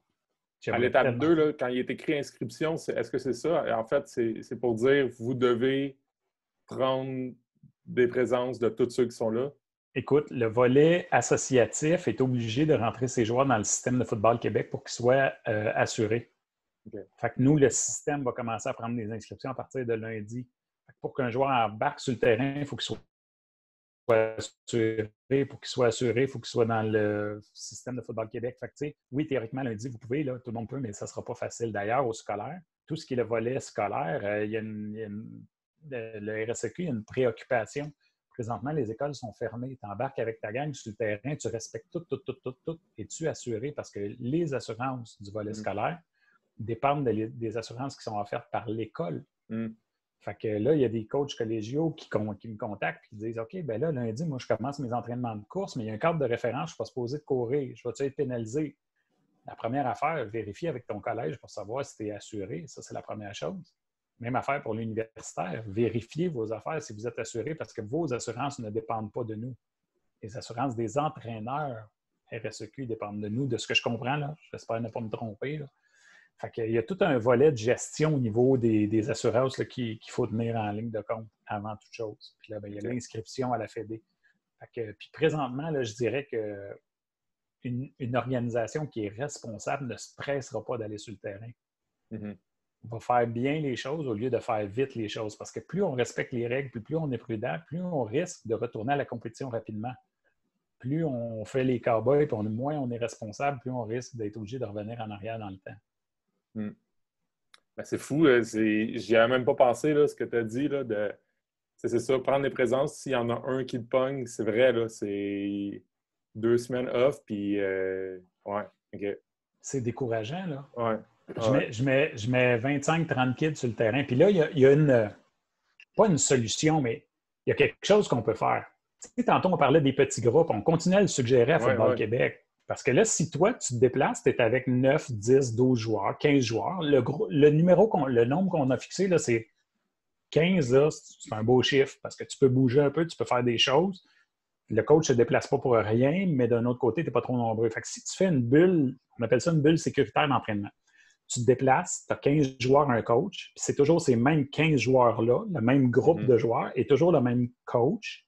Puis qu'eux ne croisent pas les autres groupes, bien, s'il y a un foyer d'infestation, s'il y a un jeune qui le pogne ou un coach qui le pogne, ce groupe-là de 15-16 individus est arrêté, mais les autres alentours, eux, peuvent continuer. Ouais. Le danger, c'est que si tu débarques avec tes 50 ou tes 40, puis que là, il y en a un, là, tu arrêtes tout le monde. C'est sûr que c'est beaucoup moins intéressant l'approche par petits groupes pour la dynamique de la patente, mais c'est beaucoup plus intéressant pour la prévention, l'aspect prévention, puis l'aspect de dire, ben, je pense à long terme. Okay, ben, ouais, c'est, beau dilemme, hein? Ben, c'est parce que nous, on en parle, tu sais, on a la discussion, puis ouais, OK, c'est... je vais être au téléphone quand ça va finir, ça. Pierre-Émile, tu comprends là, pourquoi je te dis qu'on vit beaucoup de frustration au bureau puis que les gens veulent des réponses mais on ne les a pas. Puis là, je t'amène juste dans une piste de réflexion sur une étape. Imagine qu'on a fait ça à chaque étape, nous autres. C'est ça l'affaire. Puis, tu sais, les gars de Football Québec sont vraiment sharp parce que des fois, là, ça aurait pu dégénérer, mais on essaye vraiment d'avoir le meilleur pour le bien des joueurs qui vont être sur le terrain. C'est vraiment la priorité, c'est ça. Les associations qui les encadrent, les arbitres, les consignes du gouvernement. Tu sais, on essaie de patauger là-dedans puis que le mieux soit fait pour le football. Ouais. OK. Fait que étape 2, on l'a dit, idéalement des petits groupes. Là, en tout cas, j'ai de la misère à croire que quelqu'un n'ira pas en petit groupe après avoir entendu ça. C'est pour ça qu'on veut l'expliquer et qu'on le met dans le guide. Ouais, OK. Fait que, puis là, c'est ça qu'on disait. Étape 2, étape 3 serait quasiment jumelé-ish. où est-ce qu'on va être rendu. Là. Le concept de l'étape 3, c'était ça. C'était qu'à un moment donné, l'étape 2 lève, groupes. puis c'est plus facile d'avoir un gros groupe, puis on se rend compte qu'il n'y a pas de reprise du virus, puis le gouvernement commence à assouplir un petit peu les règles, bien, on agrandira le groupe. Fait que tu vois, c'était ça qui était vraiment en arrière, mais on était toujours, si tu regardes le pictogramme, sans contact. C'est ça. OK. Étape 4, si tu veux, on va se concentrer sur la partie contact. Oui. Reprise des entraînements avec contact, remise d'équipement. Je vais juste faire un petit point là. Ouais. Il y a des gens de Flag Football qui nous appellent et qui nous disent, qui nous appellent ou qui nous écrivent en disant hey, vous n'avez pas pensé au flag. Intrinsèquement, le flag, c'est la colonne A. Oui, c'est ça. De A à Z. Fait que je veux juste te dire, les gens de touch et de flag, on ne vous a pas oublié là. Ils pensent qu'on a bâti ça juste pour le foot, mais non, la colonne A est pour vous autres. De toute façon, elle est là. Fait qu'à un moment donné, là, il va peut-être avoir des crochets verts des deux côtés, puis ça va être parfait. Mais je comprends que pour le podcast, puis l'entrevue qu'on a présentement, c'est l'étape B où est-ce qu'on s'en va la colonne B. Mais là, c'est pas, tu sais, j'espère qu'il y a du monde qui nous écoute aussi, qui sont dans le flag, mais je pense qu'il y a des parallèles aussi à faire entre la colonne B puis avec des étapes dans la colonne A, c'est-à-dire que, tu sais, on en parlera, là, mais ça va plus vite dans la colonne A à cause qu'il n'y a pas la partie contact. Mais oui, si tu veux, en faisant étape par étape, on pourra faire des parallèles avec la colonne A aussi. Là. Avec plaisir.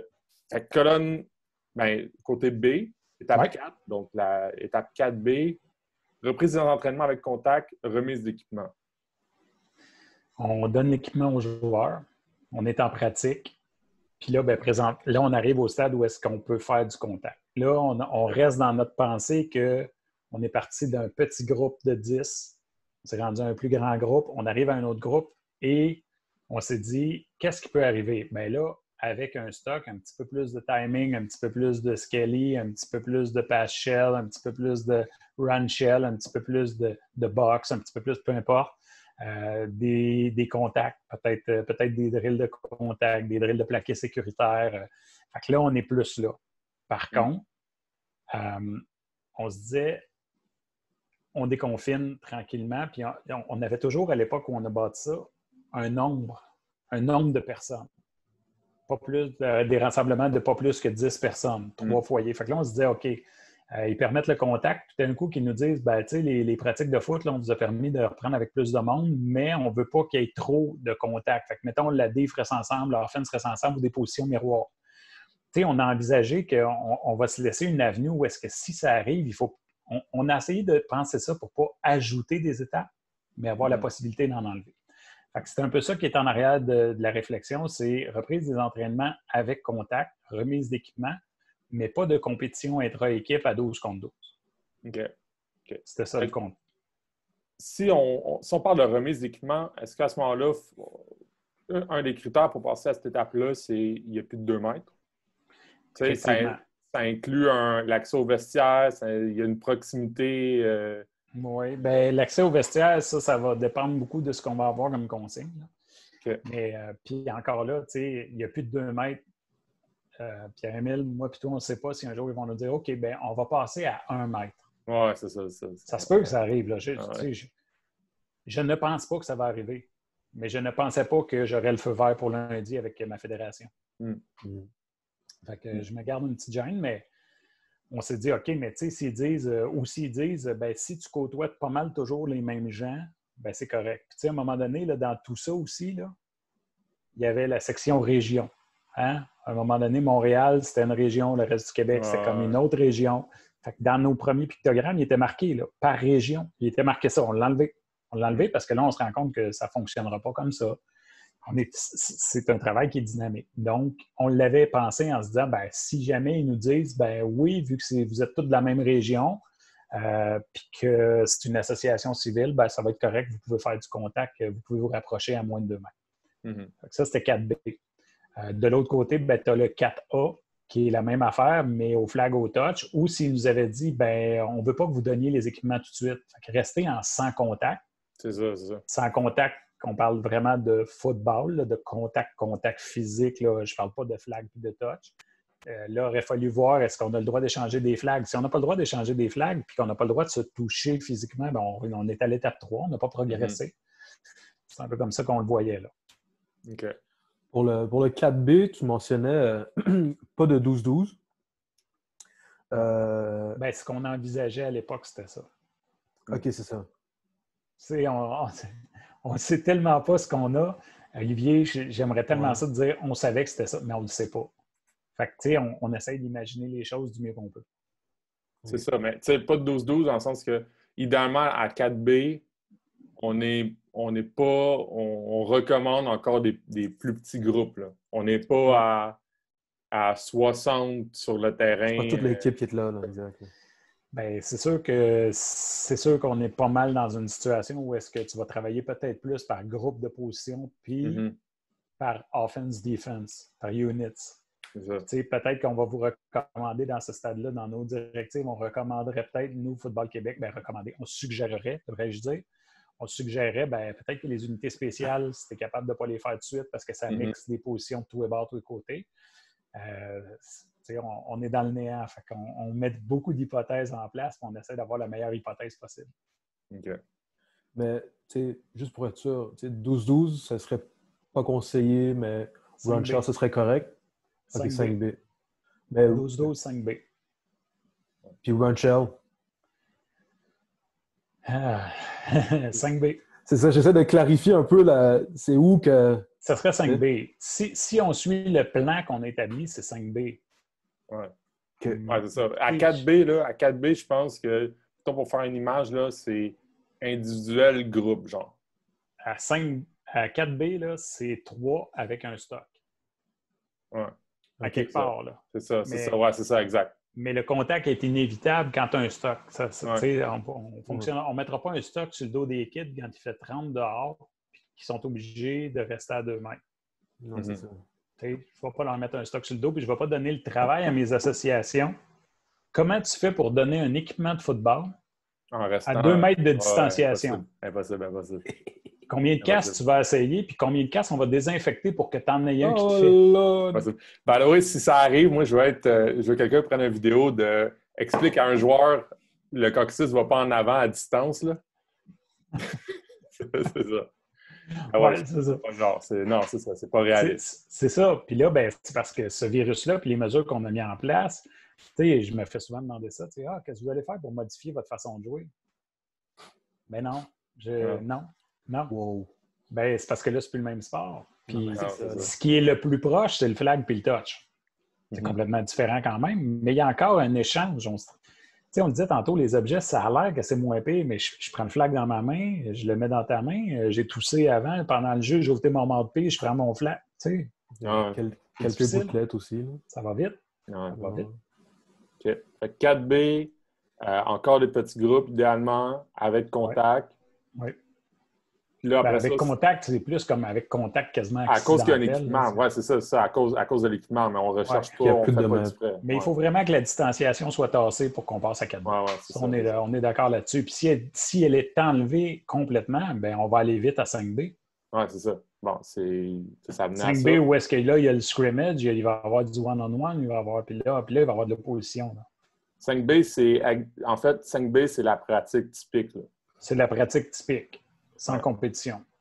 Puis, mettons, là, si on faisait un parallèle avec la colonne A, là, pour ceux que ça pourrait intéresser, moi, j'ai l'impression que le 5B, c'est l'équivalent du 4A, dans le sens que c'est la pratique compétition sans contact intra-équipe. C'est comme une étape de moins du côté A. Là. Mais c'est ça. Le 5B, pratique typique, sans restriction, special teams, run shell, pass shell, retour à la normale. Un début de retour à la normale. Ouais. OK. Là, mettons qu'on arrive à 5B. Ouais. Là, j'ai 2 questions, en fait. Puis là, moi, je suis une équipe de Montréal. Ouais. Puis là, mettons, je veux faire une partie hors concours contre une autre équipe de Montréal. Ouais. Un 12-12. Non.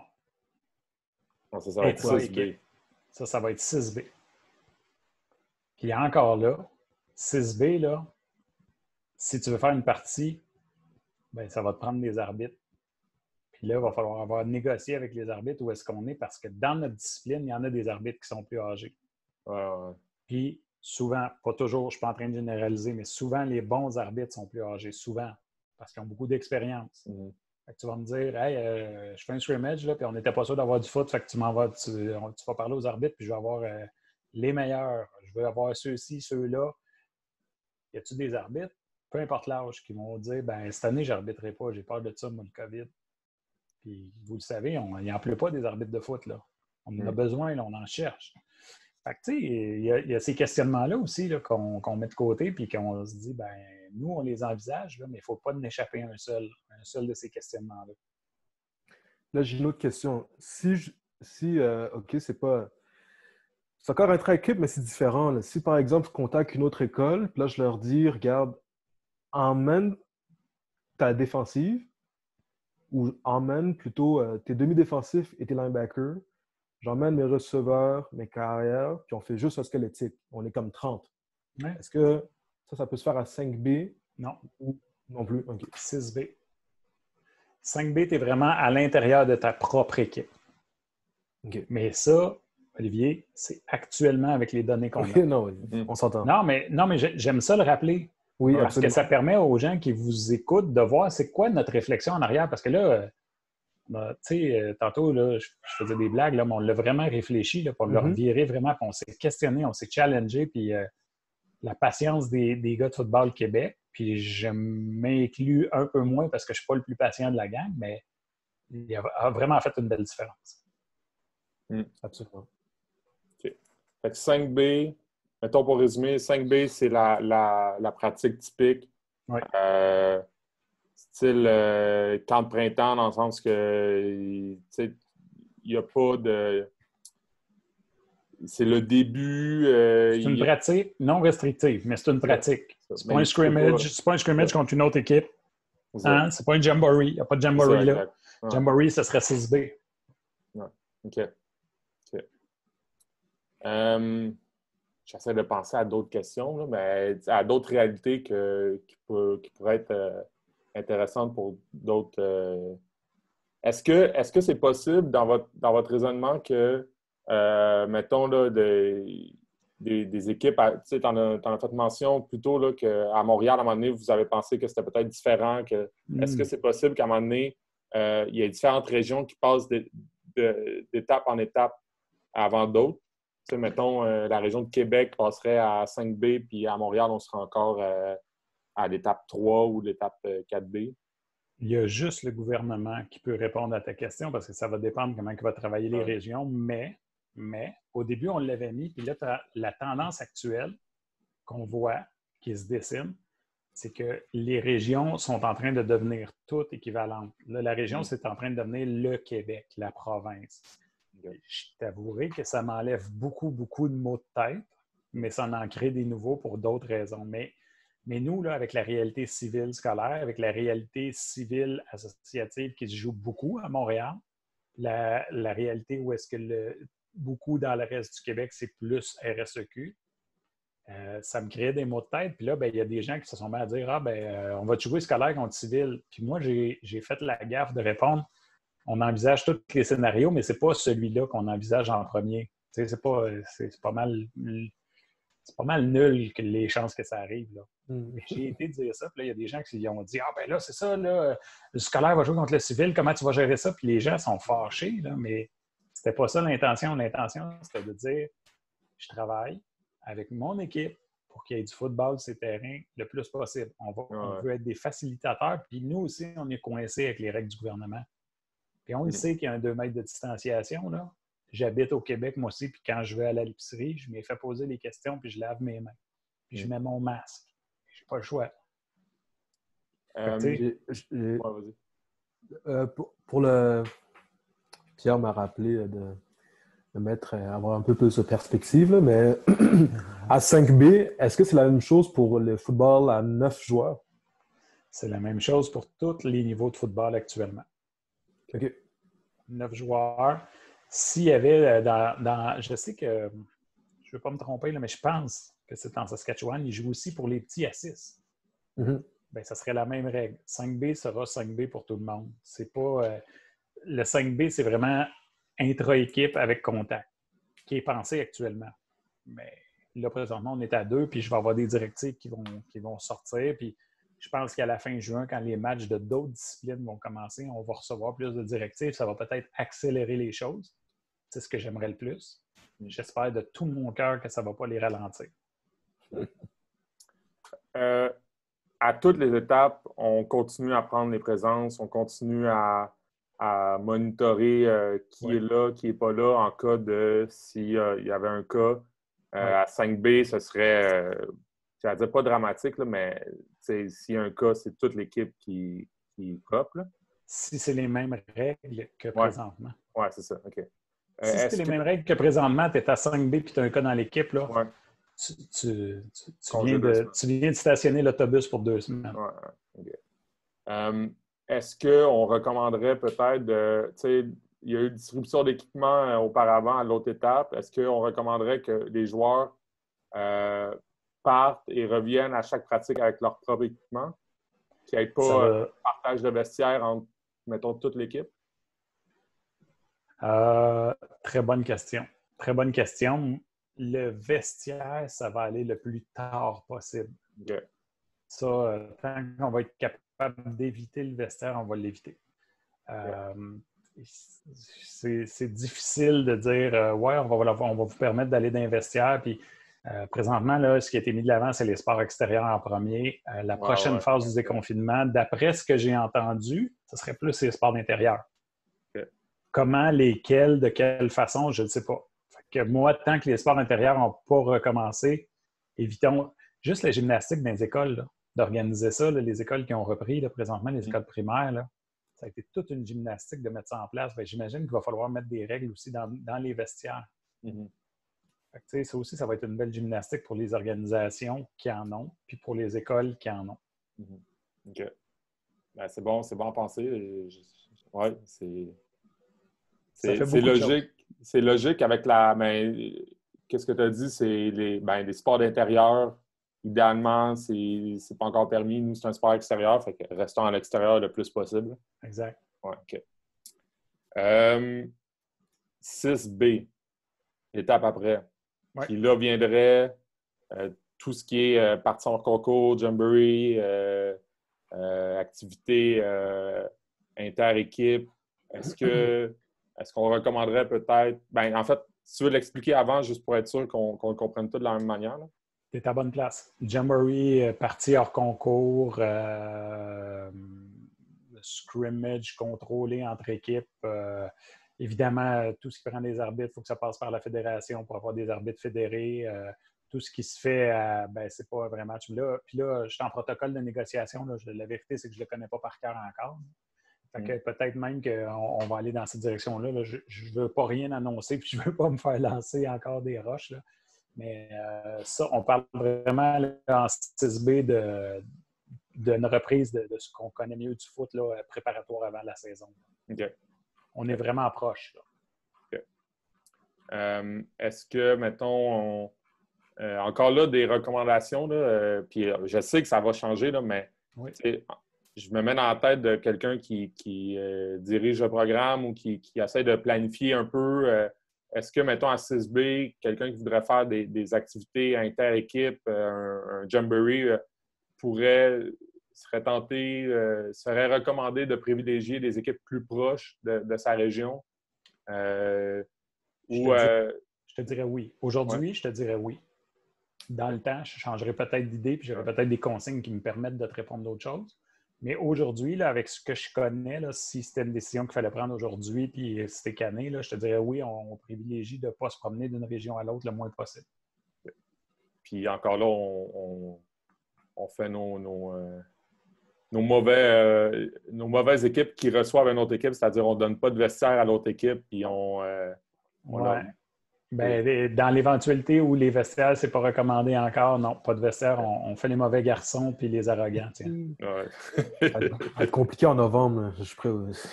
Écoute, puis fais juste penser aux petits. Fais juste penser aux petits.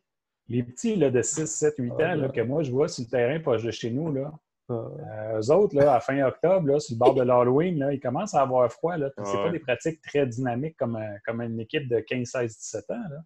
Fait que, tu sais, les amener tard dans la saison puis repousser la saison, c'est une autre affaire là, qui était bien en jeu. Puis les vestiaires sont importants. Puis, tu sais, on fait juste jaser, là. Un petit de 8 ans qui pratique au foot ou de 9 ans, là, qui a une bonne grosse envie, là. Ouais, c'est ça, les toilettes. Ouais. Et là, on tombe dans les toilettes chimiques. Ouais. C'est sécuritaire, ça, les toilettes chimiques? Ouais. Permets-moi d'en douter. En temps normal, je pense pas que c'est sécuritaire. Fait qu'en temps de surtout COVID, que si tu veux éviter que tout le monde partage la même toilette, c'est peut-être la pire affaire aussi. effectivement. Plutôt Ouais, anti... OK.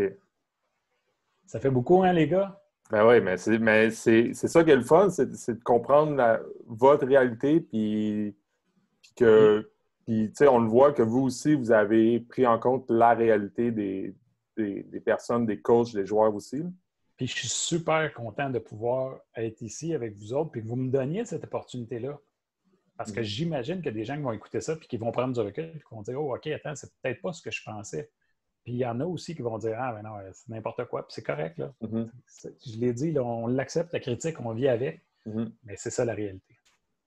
Puis l'étape 7B, ben, c'est ce qu'on souhaite tous le plus rapidement possible, dans mesure du possible avec les directives qu'on a. 7B, je me lève puis je crie.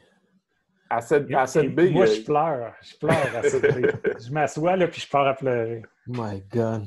Mais à 7B, là, à 7B, tu as le droit de te passer le bol d'or si tu gagnes, puis il n'y a pas de problème. Là. Tout le monde a le droit de boire dans le bol d'or. Oui. Okay. Vous le ferez en cachette. Non, mais 7B, c'est le retour à la normale comme on l'a connu. Est-ce que 7B va arriver puis que justement, ils vont dire ben 7B, oui, là, mais partagez-le pas le bol d'or. Oui, c'est ça. S'ils me disent ça, là, ben, il va avoir un bol d'or pareil puis il ne se partagera pas parce que je vais respecter les règles, mais je veux qu'il y ait du football. Ouais, c'est ça. Ouais. J'y tiens, là. Ouais. Est-ce que tu penses qu'il y a des affaires peut-être qu'on a... Tu sais, là, je pense, mettons, aussi à tout ce qui est autobus, tout ce qui est transport de joueurs.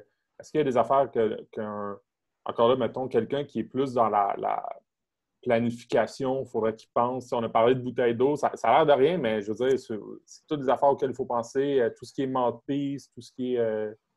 y a-t-il des affaires que tu penses que des entraîneurs devraient savoir, peut-être plus spécifiques? Ça a l'air loin de certains niveaux, là, mais je sais qu'au niveau universitaire, ils se sont posés beaucoup de questions pour le transport en autobus. On part avec 2 nolisés, puis on place l'autobus de façon... On n'amène pas tous les joueurs, on n'amène pas autant, puis il y a une façon de placer dans l'autobus qui fait qu'il y a toujours 2 mètres entre chaque gars. Ils se la sont posés cette question-là, les coachs universitaires. On est à réfléchir à un paquet d'affaires, mais effectivement, les gestionnaires de programme, on va essayer de les aiguiller le mieux qu'on peut. On n'est pas une équipe de 15 non plus. Là. On est 3 à se pencher sur ces questions-là et à essayer de rien échapper. Puis, tu sais, c'est un défi. Là. C'est un défi même pour une équipe de 15. C'est un défi pour la santé publique. Tu sais, quand ça déboule jusqu'à nous, c'est un défi. Mais effectivement, hein, on envisage ça. À un moment donné, le transport, on va faire quoi avec ça? Mais là, c'est parce qu'on repousse un peu la chose. Puis on se dit, ben là, on va travailler sur l'étape où on est rendu. Là. Pour ces détails-là, il faut avoir plus d'infos. Ouais, mais oui, on le pense. On l'a quand même pensé. On a parlé d'autobus. On en a parlé. On a dit, ouais, mais attends, mais quand on a les autobus, on fait, ouais, là. Puis on veut guider, mais en même temps, on ne veut pas devenir responsable puis dire qu'il arrive quelque chose, puis les gens disent, hey, c'est la fédération qui m'a dit de faire ça. Ça a l'air. Je me demande s'il y en a peut-être qui se le demandent. Mettons des coachs, tu as parlé d'arbitres qui c'est super compréhensif, là, qui peut-être pourraient être tentés de prendre une année off d'arbitrage cette année. Tout ce qui est assurance, tu en parles beaucoup par rapport aux joueurs. C'est normal, c'est votre réalité à Football Québec, là, mais mettons un coach là, qui viendrait coacher puis qui aurait peur d'attraper le virus ou qui se dit, ben moi, je vais-tu aller risquer d'aller coacher parce que j'ai un autre job? Puis, comment ça marche de ce côté-là? Est-ce que les coachs ont des précautions peut-être à prendre de plus? Ou est-ce que éventuellement, peut-être, les joueurs pourraient être appelés à ne pas respecter le 2 mètres, mais les coachs, oui, mettons? Bonne question. Je sais que ça a commencé à jaser que les arbitres, en tout temps, il y a une petite bouteille de Purell pour quand ils manipulent le ballon. Ouais. Ils se lavent les mains en check manipulation pendant un match. Est-ce que ça se peut pour les coachs? Bien évidemment que oui. Je peux pas dire que ça se peut pas. Là. Si on le fait pour les arbitres, on peut le faire pour les coachs. Si c'est démontré que ça peut être bénéfique pour eux autres, oui, on va aller de l'avant, mais encore là c'est aussi ridicule que je ne pense pas qu'il y ait une équipe au Québec qui a un budget de Purell autre que pour les trainers, le personnel médical, le staff d'encadrement de soigneurs football. Et là, 55 joueurs dans une équipe, là, ta bouteille de Purell, là, fin de la pratique, elle va être vide, je te le garantis. Fait que là, c'est un achat récurrent qu'on vient de créer qu'il n'y avait pas. Est-ce qu'on le fait pour les coachs? Est-ce que Football Québec part avec son bâton du pèlerin pour aller négocier un prix pour avoir du gel hydroalcoolisé pour tout le monde? Je ne sais pas. Je ne sais pas. Tu as dit trainer, puis ça me... Tu sais, je veux dire, le trainer à l'étape, mettons, je reviens, là, l'étape 4B, ou qui a repris l'entraînement, là, à ce moment-là, il y a plus de 2 mètres. Tu sais, le trainer, il est en contact direct, quasiment encore plus qu'un coach. Là. Tu ne peux pas faire un taping à... 2 mètres. C'est ça. Est-ce que c'est pensable d'avoir un trainer à l'étape 2, tu sais, à l'étape de petits groupes qui respectent le 2 mètres? S'il arrive de quoi, ça te prend quelqu'un qui... Mettons une équipe qui aurait la capacité puis qui se dit, moi, j'ai besoin d'avoir un trainer parce qu'à mon école, c'est le même, à mon équipe civile, c'est le même. Il y a un trainer dans toutes les activités d'équipe. Est-ce qu'à l'étape 2, c'est pensable d'avoir un trainer là? Je pense qu'il faudrait en avoir un. Mais il y a différents... Là, je m'avance vraiment en terrain glissant. Là, fait que... Mais encore là, si tu n'as pas la réponse, on l'a dit, tu sais, c'est pas... c'est surtout que je mets mon chapeau au gros bon sens, mon père de famille, là, le père de famille en moi qui dit, on passe notre temps à dire d'arrêter d'associer directement le football aux commotions cérébrales, puis on n'arrête pas de dire, j'ai entendu ce discours-là, puis je l'ai eu moi-même. Tu peux faire une commotion cérébrale en traversant la rue, puis en t'en faire jamais comme il faut dans une craque, puis tomber, puis te faire une fracture du crâne, mais c'est la même affaire sur un terrain de football. Il faut prendre toutes les précautions qu'on peut. Puis je sais qu'il y a des particularités à certains niveaux. Les plus petits n'ont pas nécessairement besoin pour les pratiques d'avoir un trainer. Il y a quelqu'un là, en poste qui est là pour les aider. Là. Est-ce que c'est les coachs qui doivent avoir le cours? C'est une vérification qu'il faut faire au niveau des assurances parce que c'est quelque chose qu'on a échappé sans l'échapper dans la mesure où est-ce qu'on pense qu'il faut qu'il y ait quelqu'un, mais effectivement, quand il va intervenir, il arrive quoi? Si, mettons, on revient à l'étape 2, là, où on disait avoir des petits groupes, dans le meilleur des mondes, ça prend un trainer. Puis est-ce qu'on peut penser que dans le meilleur des mondes aussi, ça prendrait un trainer différent à toutes les fois qu'il y a des groupes? Si on veut partir de la logique qu'on disait que s'il y a un cas, puis il faut isoler le groupe, puis là, si le trainer il est présent toutes les fois qu'il y a un... S'il y a un trainer ou même un entraîneur qui est présent toutes les fois qu'il y a des petits groupes, c'est pas l'idéal non plus. Non, effectivement. Puis là, il y a quelque chose que j'étais en train d'oublier parce que j'ai la tête pleine. La journée a été vachement longue, mais... On est vendredi. On a aussi un formulaire que tout le monde va devoir remplir avant d'aller sur le terrain. Tout le monde. Okay. Il y a un formulaire qui vient de l'assureur disant je déclare que je suis conscient qu'il y a des risques que j'attrape le COVID parce que je viens dans une activité où il y a beaucoup de gens. Il faut le faire signer par tous les joueurs qui sont mineurs. Il faut que ce soit signé par leurs parents. Tous les entraîneurs et responsables sont majeurs, puis il va falloir qu'ils le signent eux autres aussi. Ils vont recevoir ces envois-là, sont prêts. C'est un problème. Le problème, ça va être de contrôler le turmi. Puis à l'entrée là, du terrain, là, tu vas te faire demander, as-tu fait de la fièvre? Puis on va suggérer aux associations d'acheter un thermomètre pour prendre une température frontale. On le suggère.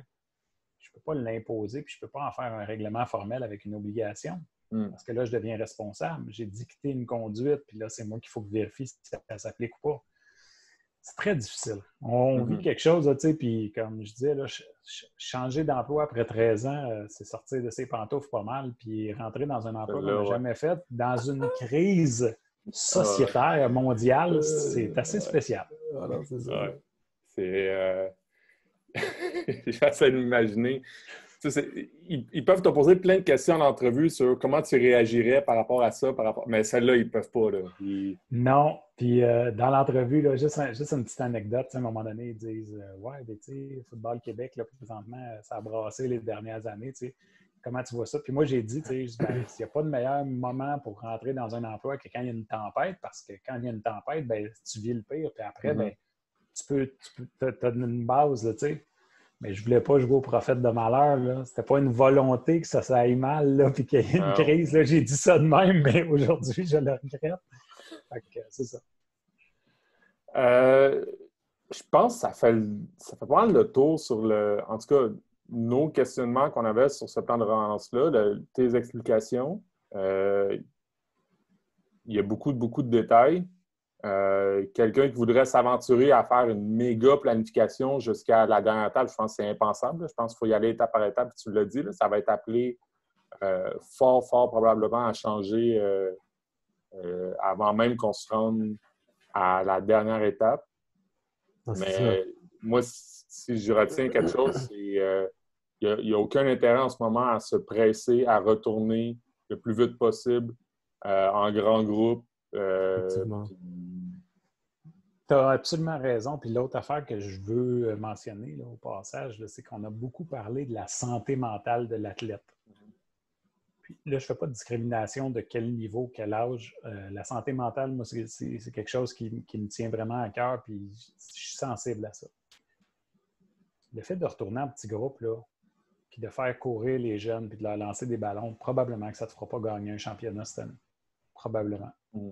Par contre, l'optique en arrière de ça, de commencer à le faire, puis tout, c'est justement pour ces jeunes-là qui ont besoin de voir leurs amis, qui ont besoin d'aller courir dehors, qui peut-être qu'à la maison, c'est pas possible de le faire pour X, Y, Z raisons, qui sont coincés en reste à la maison, vois pas tes amis, fais de l'école sur l'ordinateur, puis tu sais, quand tu vois tes amis sur l'écran de l'ordinateur, c'est pas le temps de parler, le prof, elle a juste 45 minutes, fait qu'il faut que ça gaule.